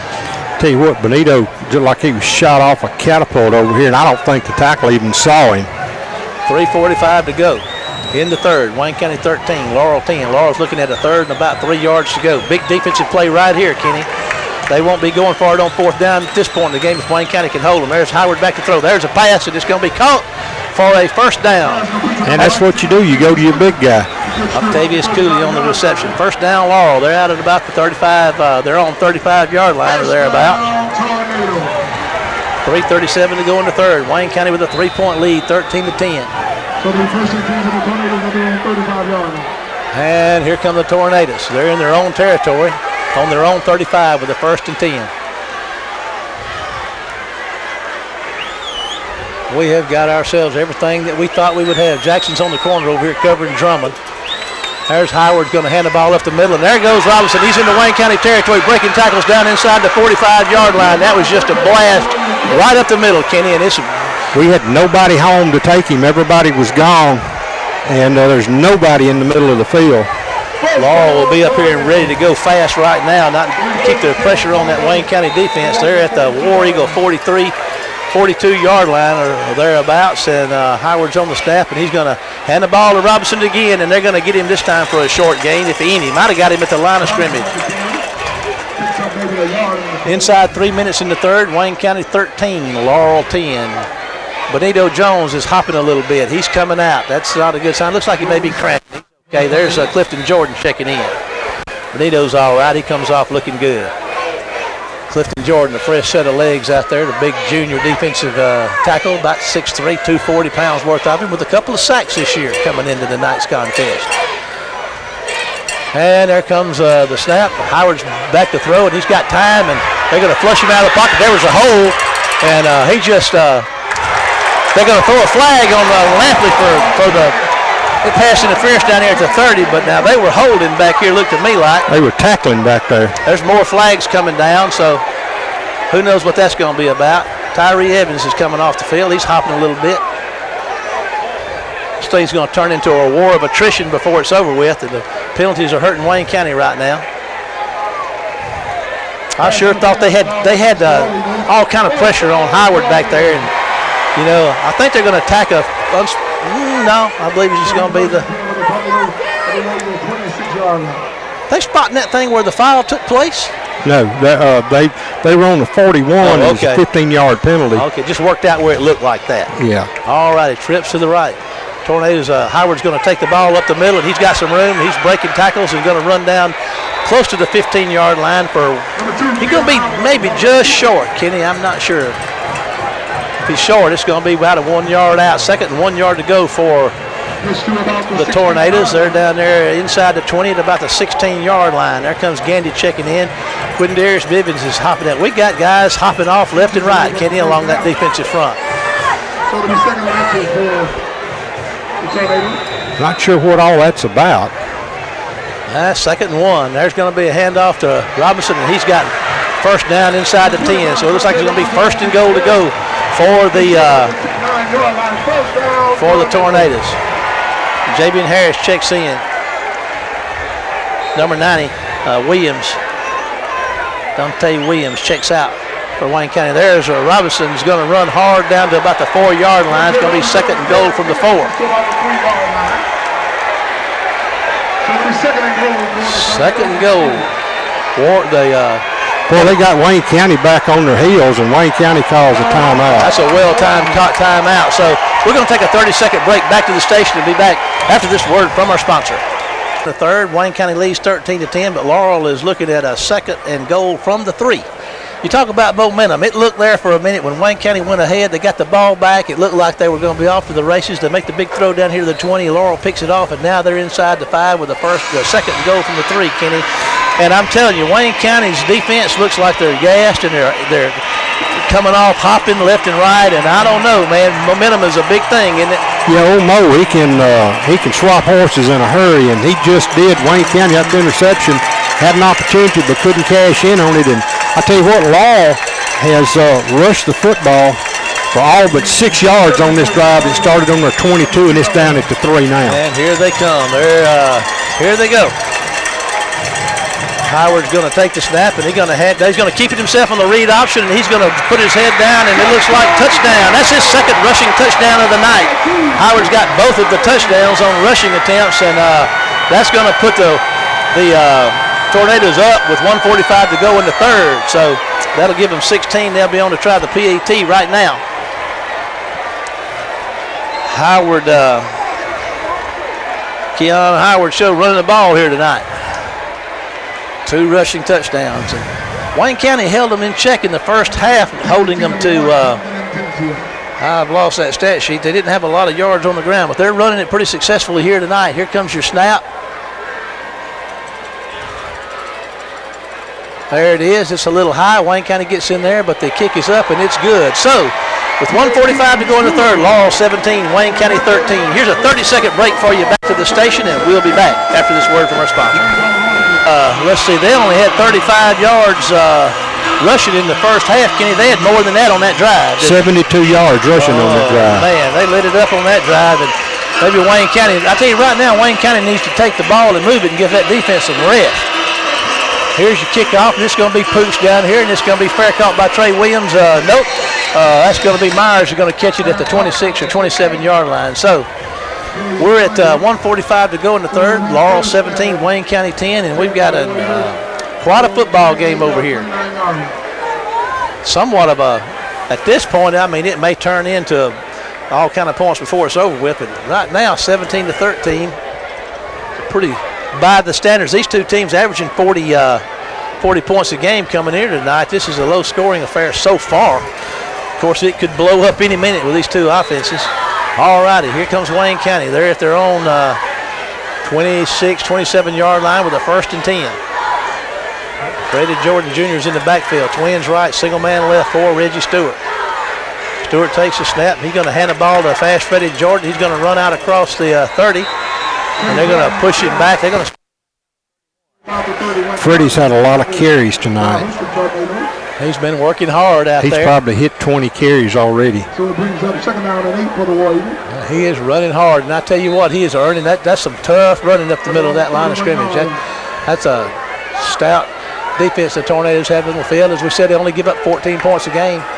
And They've almost given up that total so far. Stewart's back to throw. They're going to get after him. He evades the sack, looks downfield, throws one off his back foot, and just throws it out of bounds. They had him under pressure back there, Kenny, and he did a good job of eluding the sack, and he just did what he should have done. He didn't try to force anything and just threw it away. Going to bring up third down and about 8 yards to go with 1:08 to go in the third.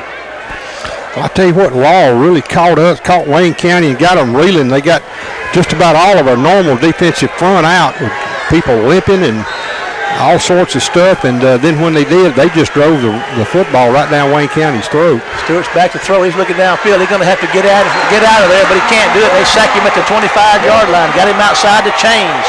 So Wayne County's got to be real careful here because they're going to punt from their own 25, and this thing could get out of hand pretty quick. Another score. They're up by 4. Another score. Put them up by 11. So Wayne County's got a. Well, they started the 25-second clock this time, and so we're going to have to punt.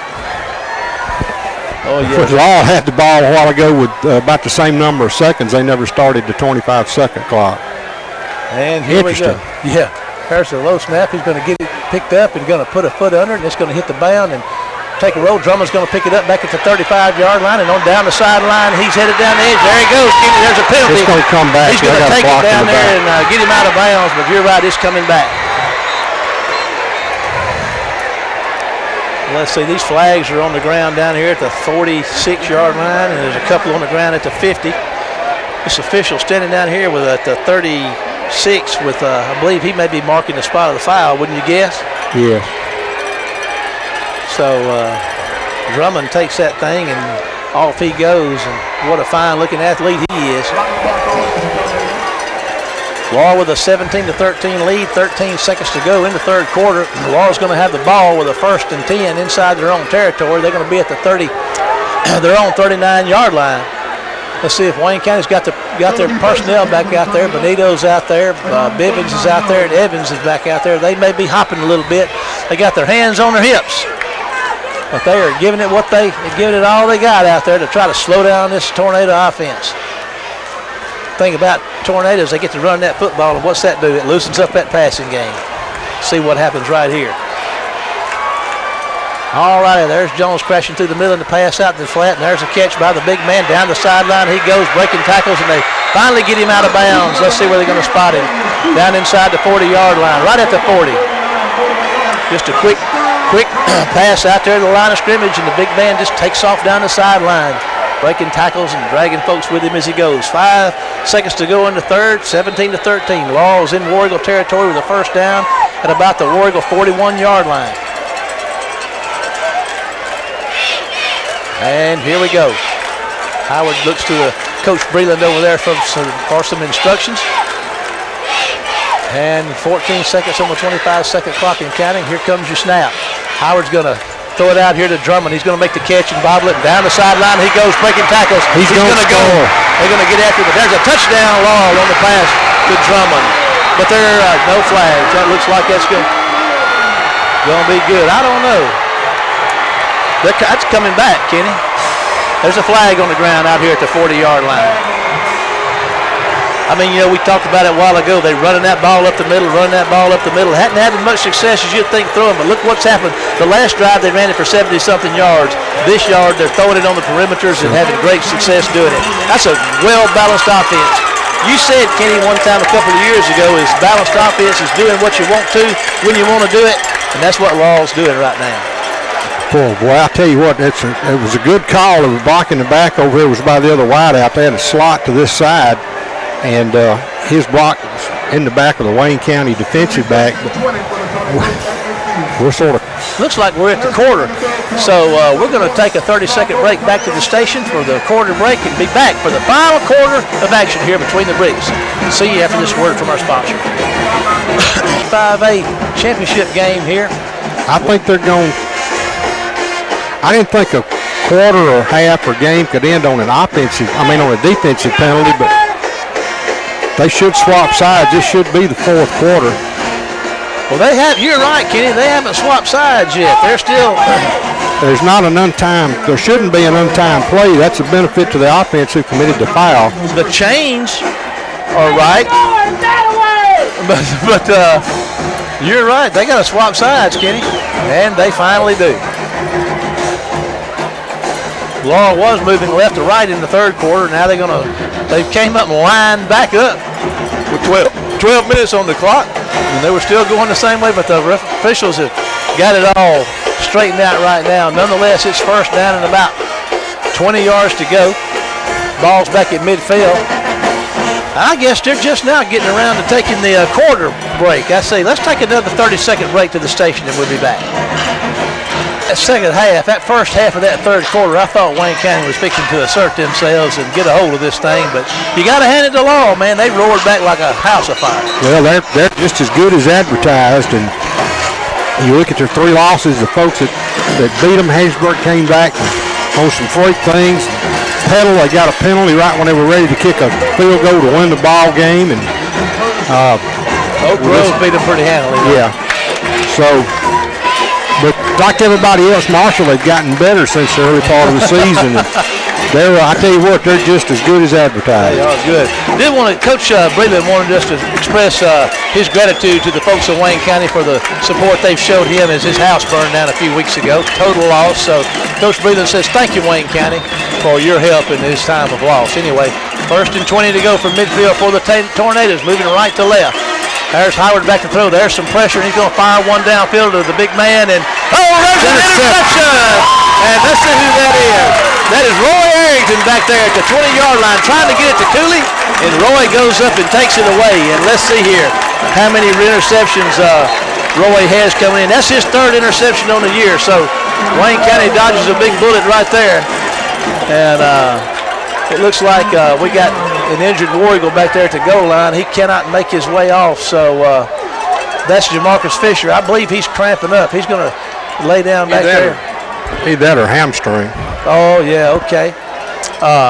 Kenny, that was a mighty big play. Howard on the 1st and 20 set back there, and he sent his big man streaking down the field down there, and line of scrimmage was at the 50, and it was picked off down there at the 15. So he made a nice, long, deep throw, but Roy Arrington was there to go up and get it, and that's his 2nd pick. Twice the War Eagles have picked him off tonight. Now, yeah, unfortunately, we ain't got a lot to show for it.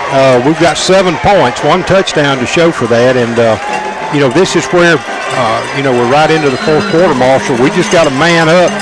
Got 85 yards between us and pay dirt, and we need to go get some. Amen. This could be a chance. Now, that thing looked like it might be fixing to get away. Now let's see whose old horse Mo's going to be on now, Kenny. Trips right for Stewart. They're moving left to right. There's a handoff with fast Freddie Jordan with some room. Here he goes. He's at the 30. Breaking tackles out to the 38-yard line. So big gain on 1st down. Well, that's certainly something we need. Now Wayne County gets a chance to try to keep the chains moving on Laurel, just like they did on Wayne County on that scoring drive they had.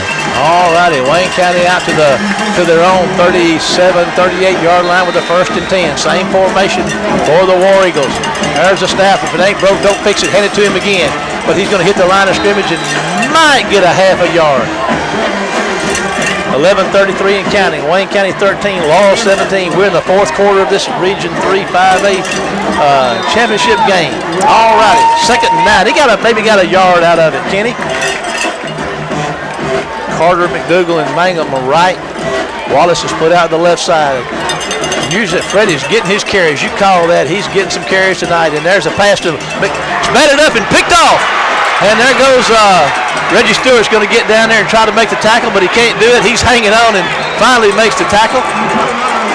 So that ball was batted at the line of scrimmage, and there's the flag right there. And I don't know who that's going to be on. A lot of pushing and shoving down there. But got to hand it to Laurel. They stepped up and... Well, that's a great defensive play. Let's see what this penalty is going to be. Looks like it's against Laurel. No. I'm going to shut up.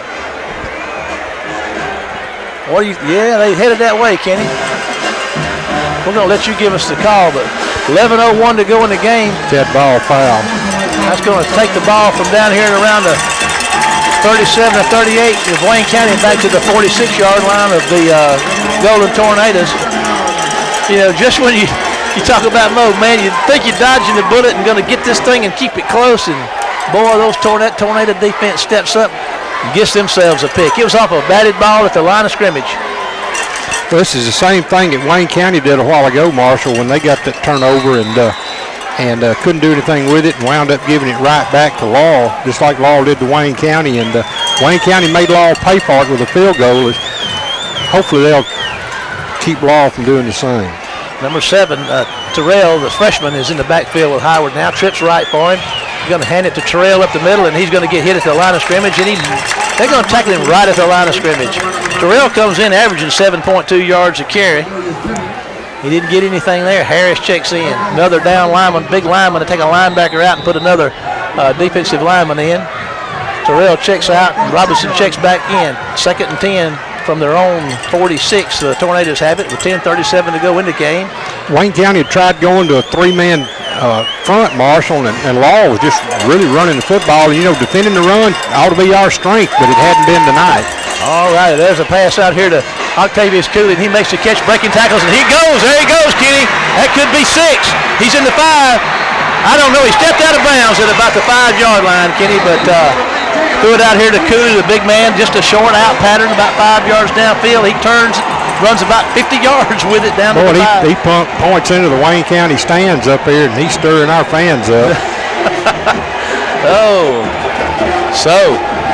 I mean, this is a really good football team Wayne County's hooked up with out here tonight. I mean, they're playing like a championship caliber football team for sure. 51 yards on the reception, Marshall. Wayne County has played toe-to-toe with them. It's 17-13 right now, and that's a 1st and goal at the 5-yard line, just inside the 5 for the Tornadoes. Wayne County 13, Laurel 17, 10:16 to go, and here the Tornadoes are with 1st and goal from the 5. Wayne County's had some breaks, got the picks, and weren't able to capitalize on them. There's a handoff to Robinson, and they're going to tackle him behind the line of scrimmage. There's Tyree Evans and Benito Jones. That's Jabian Harris. Basically, Jabian and Tyree were the primaries on that tackle. That's going to back them up out to about the 7 or 8.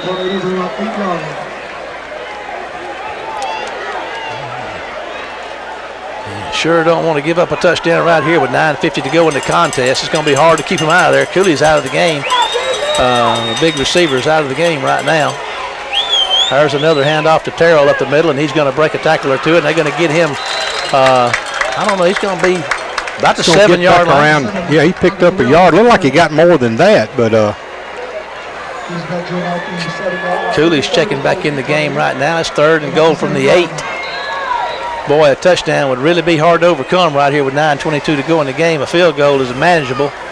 Yeah, it would put them at 20-13, but a touchdown right here is going to put a lot of pressure on Wayne County. Well, the way their defense is playing, Breland might kick a field goal if he has to, but I would think they would take 2 more shots to get it into the end zone. Howard's going to keep it. He's going to do it too. He's got the corner, and here he goes, and they're going to, let's see, they're going to give him the touchdown, or he's out of bounds? No, he's out of bounds at the 3. All righty. He was going for his 3rd rushing touchdown for the night, but it's 4th and goal now from, Kenny says, at the 3-yard line. So, yeah, I mean, why not go for it? I believe if I'm Breland, I'd go for it down here.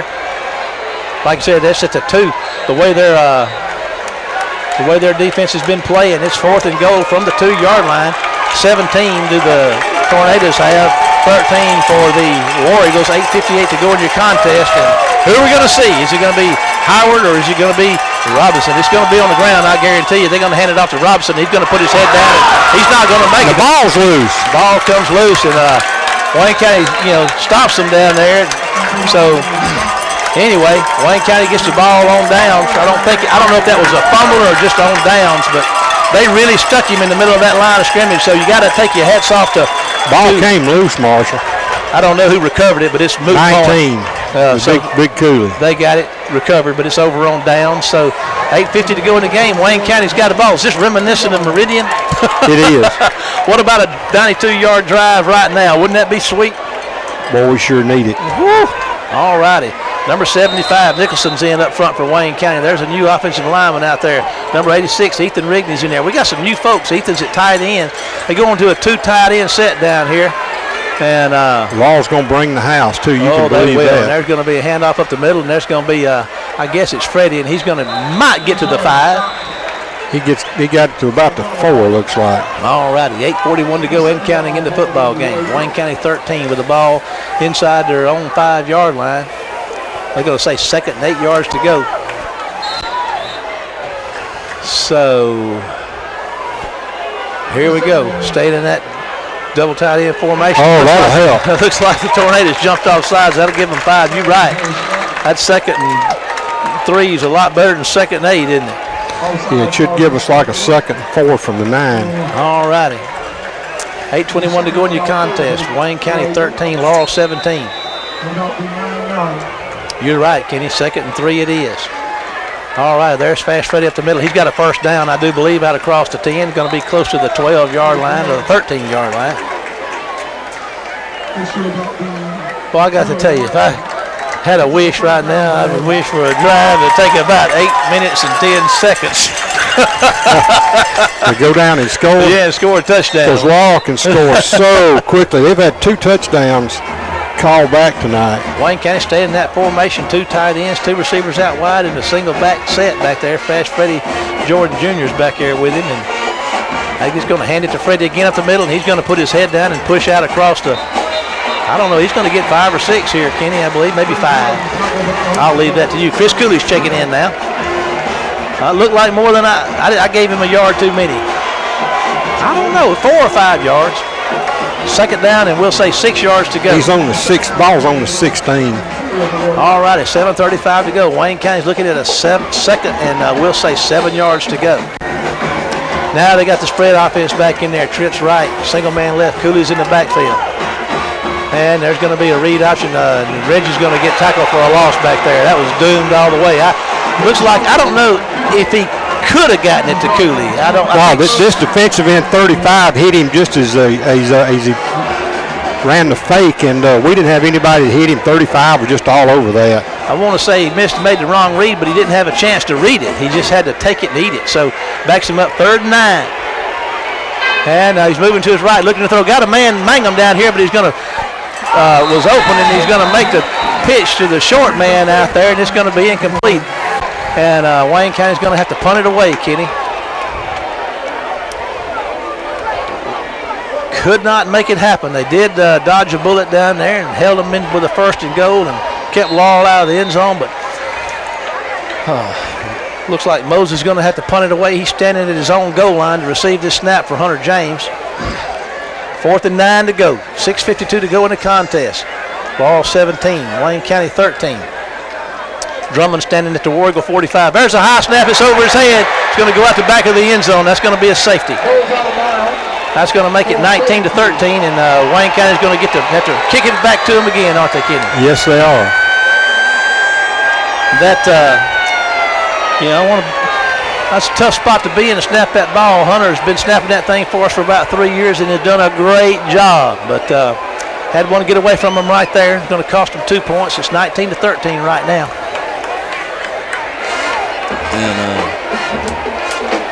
So Wayne County didn't give up a touchdown or a field goal, but they do give up points on the safety. And we saw that last week. We did that with South Jones, and it had a detrimental effect because we ran ensuing kickoff back. Yes, we did. That's one of Freddie's 5 that he had last week. Yes. What a football game. You know, 6:46 to go in this one. It's 19-13. Wayne County's giving up 18 a game, and Laurel's giving up 13 a game, and there they are with 19 and 13. So they're right. The numbers of defenses have been given up, but we still got 6:46 to go. Reynolds is Mosley's gonna. Let's see. I'm not sure who we got kicking this thing off. Punt it. That's gonna be Mosley's gonna punt it. He's going to stand at his 15 and put his foot in it out about the 20. And here we go. He's going to punt it, get a nice spiral, and it's going to be hit the ground. They're going to roll for Wayne County back into the back to the 20. Drummond picks it up, and oh boy, this is kind of scary. There's a block in the back right there, and no flag, Kenny. Yeah, there he comes. They're going to block him in the back at about the 20, and he made the return out to the 30. So nice punt by Mosley under pressure to get one off. Should put the ball back around the 15-yard line, Marshall. So 6:39. This thing's anybody's ball game right now, Kenny. Well, the thing is that 2 points. It was going to be a two-score game for Wayne County anyway. I mean, if you kicked a field goal, you were still going to be a point shy. So you had to have either a touchdown or 2 field goals. And so now with time under 7 minutes, it's not Wayne County's friend the way Law's been moving this football. Touchdown and extra point will win it, but those touchdowns have been hard to come by with 3 first and goals to go and only two field goals to show for that. Yeah, and look, Law, it's all Law's defense. They have done an outstanding job against Wayne County. Law's at their own 15-yard line with a 1st and 10. They have the 19-13 lead with 6:38 to go in the contest. Nobody's leaving for this one. Trips left for Howard. They're moving right to left. Ball's on the right hash mark. Howard's back to throw. There's a pass out there to the flat to Robinson. He makes the catch. He's across the 20 and going to get hit out of bounds somewhere around the 30-yard line. Well, he got knocked out around the 25, I think, Marshall. Yeah, you're right. Right at the first down marker. Going to be short about a yard. Oh, Howard, he looks around and takes what he can get, doesn't he? He does. And he'll be playing for the Memphis Tigers here next year. Okay, here he comes. 2nd and 1 yard to go for the Tornadoes. 6:32 to go in your contest. Wayne County 13, Laurel 19.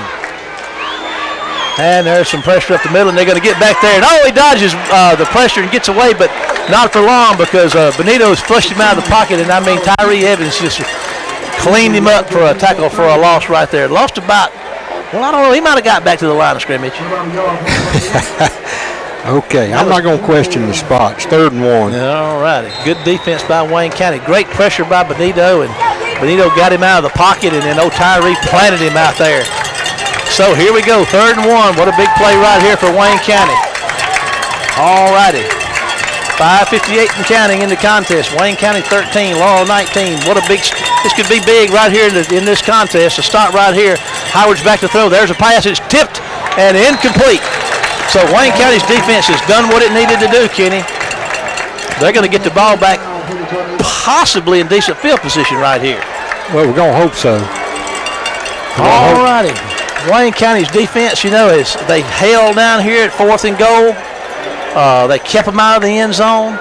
Now they gave up the 2 points, but they punted, played defense, 3 and out for Laurel, and Fast Freddy's going to be standing back here at his own 45-yard line or thereabouts to receive Octavius Cooley's punt. Now, there's a good snap. Cooley's going to take it, put a foot in it. It's going to be returnable. Freddy's going to catch it at the 50, and here he comes. He's inside the Tornado territory, making folks miss, and they're going to hit him at about the 43 or 44-yard line, and you say face mask. Boy, I tell you what, they hit him hard. I don't know why they would have needed to have his face mask unless it was just for pure meanness. They stuck him and tried to pull his head off too. Now, let's see what this turns into. We got 5:36 to go in the game, and Wayne County's trailing 13-19, and they're going to have the ball in mighty good field position, Kenny. They're going to have the ball down here inside the 30-yard line, and they're going down there to the 28-yard line. So Wayne County's got a 1st and 10 at the Laurel 28. With 5:36 to go in the contest, and they trail by 6. So we got ourselves a barn burner. Single man Wallace to the right side, Twins left. There's a handoff to Chris Cooley up the middle, and he puts his head down and pushes. He gets inside the 25-yard line, and we'll see where they spot that. Got about 4 yards on 1st down, I do believe. Looks like the ball's on the 23-yard line. There we go. We'll look about 2nd and a long 5 or 6, we'll call it. Cooley's in your backfield, Twins to the left, single man left. There goes Cooley up the middle again, and I tell you what, he's looking for a seam, but it's just not there. He is going to get a couple of yards, though. Poor Laurel has played lights out defense tonight. You can't say enough about how well they played and really stuffed the Wayne County offense. Looks like 3rd and 3 for Wayne County, and they really have played good defense. 4:51 to go in the contest. What a big play right here. 2 down territory for sure with a trailing by 6, 4:46 to go. We got 11 seconds and counting on the 25-second clock. It shouldn't be a problem. All righty, here goes Stewart. He's going to take the handoff and hand it to Cooley, and Cooley's going to put his head down, and I tell you what, he's going to be short. Kenny going to bring up a 4th down. Going to be 4th and Looks like maybe a yard or two. We'll see where they spot him. Fourth down and 1 to go. 4:18 to go in your football game. Wayne County 13, Laurel 19. Oh boy, 4th and 1 right here, Kenny, and it looks like we're going to have a timeout. So we're going to take a timeout and a 30-second break to the station, and we'll be back after this word from our sponsor. And Wayne County's got the big package in again, Kenny. There's Bivens and Jones and Evans in there, and 4th and 1 to go. 4:14 to go in your contest. Wayne County keeps their hopes alive right here with a first down. 4th and 1, and they're going to flip it. They've been running the big guys on the right side. They're going to move them to the left. Let's see if they try to go at them. They run behind the power or do something else. They're going to run behind the power, and he's going to be tackled behind the line of scrimmage. And he came from the far side over here, Marshall, and made that tackle from behind. What a great defensive play by the Laurel Golden Tornadoes, and they have stopped Wayne County, who was at the 20-yard line down here, with a 4th and 1 and a chance to drive down and take the lead, but that's to no avail. But there is 3:58 to go in the game. Dante Williams checks in for Wayne County up front, number 90. Benito Jones, Quindarius Bivens is out there. T-Hop, Tyler Hopkins at linebacker. Tyree Evans. Hunter James, Denzel Bonner, Arrington and Smith and Lampley and Jackson are your corners. So here we go. Each play is critical right here as we're now inside 4 minutes in the contest. Laurel with a lead. There's a snap and the handoff, and there's a broken tackle, and Robinson is down the field. Here he goes, Kenny. He's going to be out close to the 35. They're going to probably spot him at the 34. We got a injured War Eagle back here. That's Dante Williams in the backfield. He's down, and we'll see what happens. Looks like we'll see if they come out there to tend to him. It's going to be a first down for the Laurel Golden Tornadoes.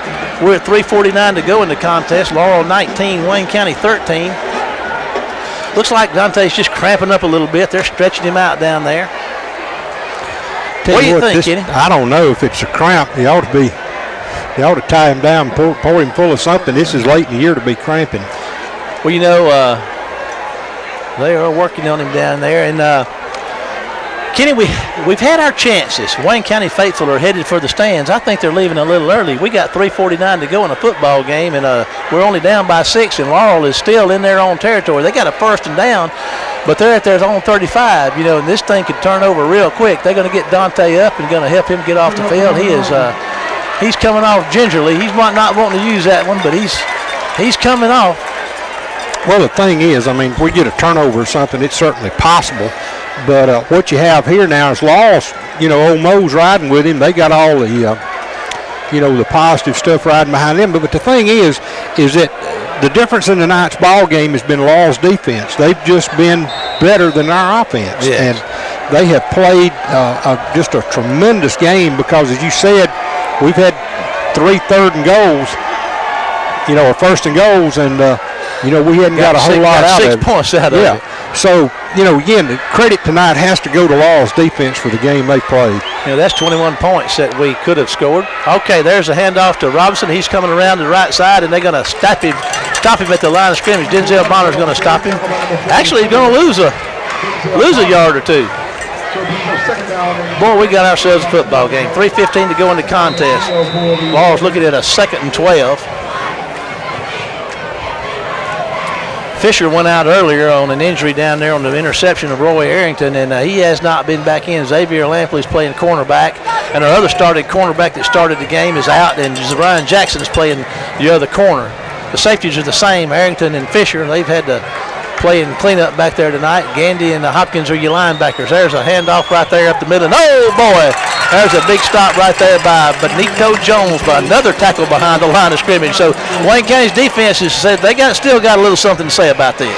Well, they do. And here's the thing. You've got 19 you can throw to. You've got 13. You've got 18. Law's got so many weapons.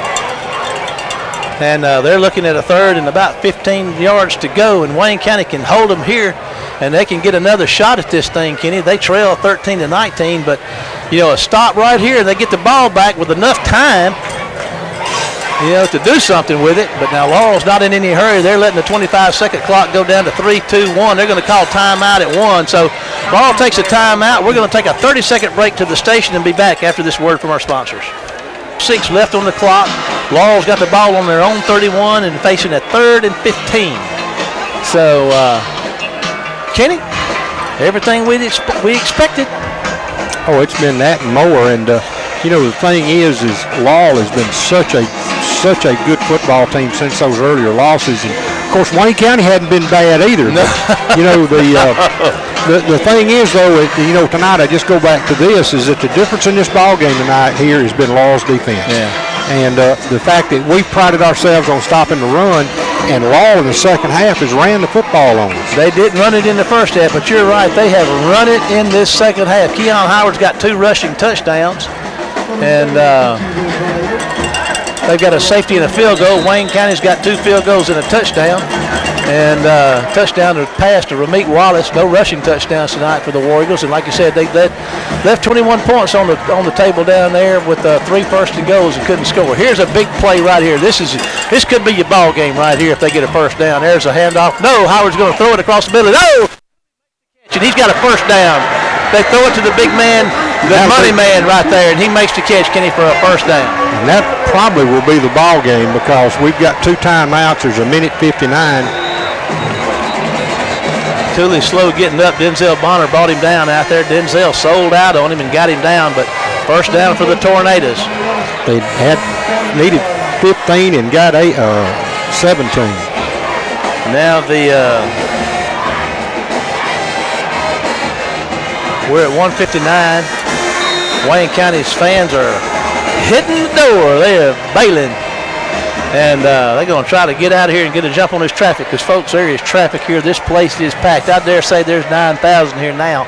I mean, they're everywhere. All righty. 142 and counting.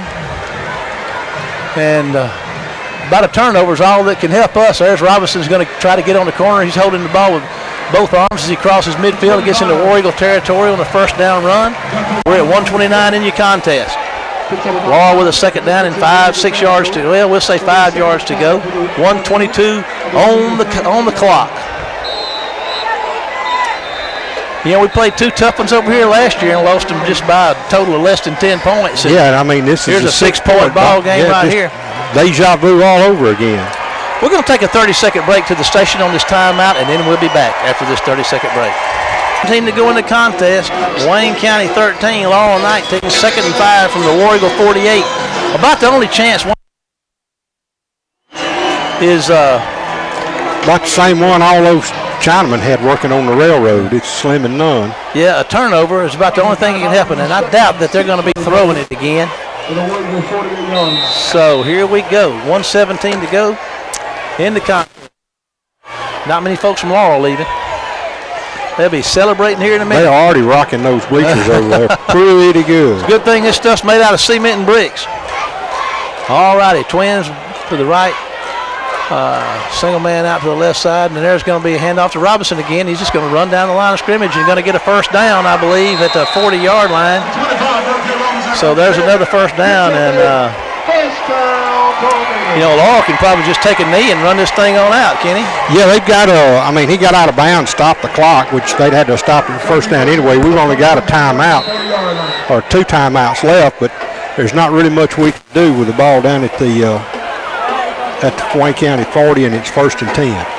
And with 1:10 to go in the contest, Laurel 19, Wayne County 13. And he's going to just take a knee, and kind of what we thought. So this one is in the books. We're going to stay with it. We're not going to bail out and go anywhere. We're going to ride this horse out. Mangum's going to take another timeout. So let's take a 30-second break back to the station, and then we'll be back after this word from our sponsor. To go in the contest, Wayne County 13, Laurel 19. Laurel's got a second and about 12 to go. That's inconsequential. I mean, they can just Wayne County doesn't have any more timeouts. They can take a couple of knees, I do believe, and get out of here with a 6-point victory. I think the first one last year was 6 points, wasn't it? Yeah, I think so. Tonight at War Eagle Stadium, Picayune is the 3rd seed out of the District 4 down there. So if I'm not mistaken, Wayne County will host Picayune. Laurel may host Hattiesburg. That's the likely prospect. So There we go. So we'll be on the bracket with Picayune and Pearl River Central. I'm not sure Coach Mangum's not going to use his timeout. And the Laurel crowd erupts as this thing is, there goes a cannon. That's the first, I hope that was a cannon.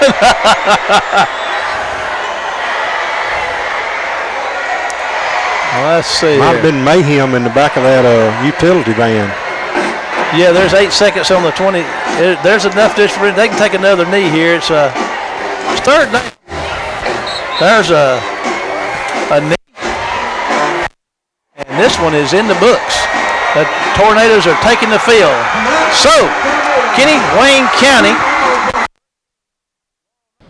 Here we are to wrap this thing up. We got Coach Mangum. Coach, we appreciate you taking a few minutes after this game tonight to talk to us. Everything we thought it would be. I mean, just a whale of a high school football game. It was everything we expected.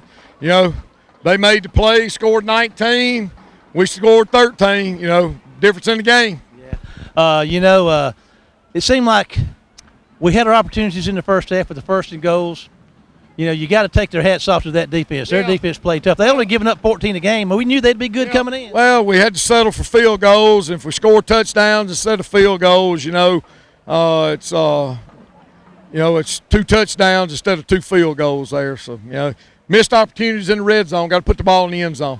They came out and Wayne County's defense played, held them to 35 yards rushing in the first half. They come out in the second half and kind of must have seen something, spread it out a little bit, and was able to get some success. They had a 70-yard drive on the ground. That kind of changed the complexion of things. Yeah. We get so geeked up about rushing the passer and everything, and we'll go back and look on the film and see. But they made the plays. They made the plays, Marshall, and we didn't.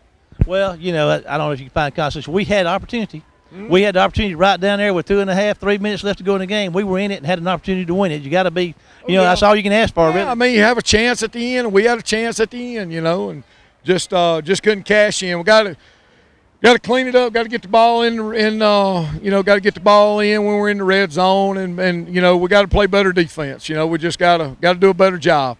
What's in store for us next week, do you know? More than likely we're going to get we're at home, and more than likely it's going to be Picayune. Okay. Well, Coach, we appreciate what you do for our community and our kids, and tough loss, but we can get another shot at them if we win out. That's it. This is, game one. Thank you, Coach. Thank you. We'll talk to you later. We're going to take a break and be back with K-Dog to wrap this thing up after this word from our sponsors. Okay, here we are to wrap this thing up. Kenny, I kind of have to remind ourselves we've been doing this broadcast on the radio, and we've been saying a lot of things here in our wrap-up show that we may not say here for our WC Web TV presentation.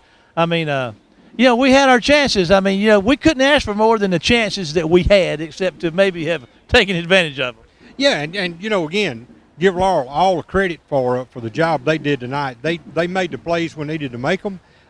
Their defense stepped up on so many occasions tonight and made big plays on fourth down, big plays on with us inside the 10, with a first and goal and second and goal and third and goal, and having to settle for those 2 field goals. We said earlier in the radio broadcast that you're not going to come out swapping field goals for touchdowns. And in essence, that's what we did tonight. Now, they had a field goal, but they also had 2 touchdowns to go with it. So, and then the safety at the end, that really didn't make any difference in the ball game. It just made the margin go from 4 to 6. But ultimately, as Coach Mangum said, we got to get the ball in the end zone when we get down in the red zone. 2 evenly matched teams. I mean, 19-13 is anybody's game right to the end.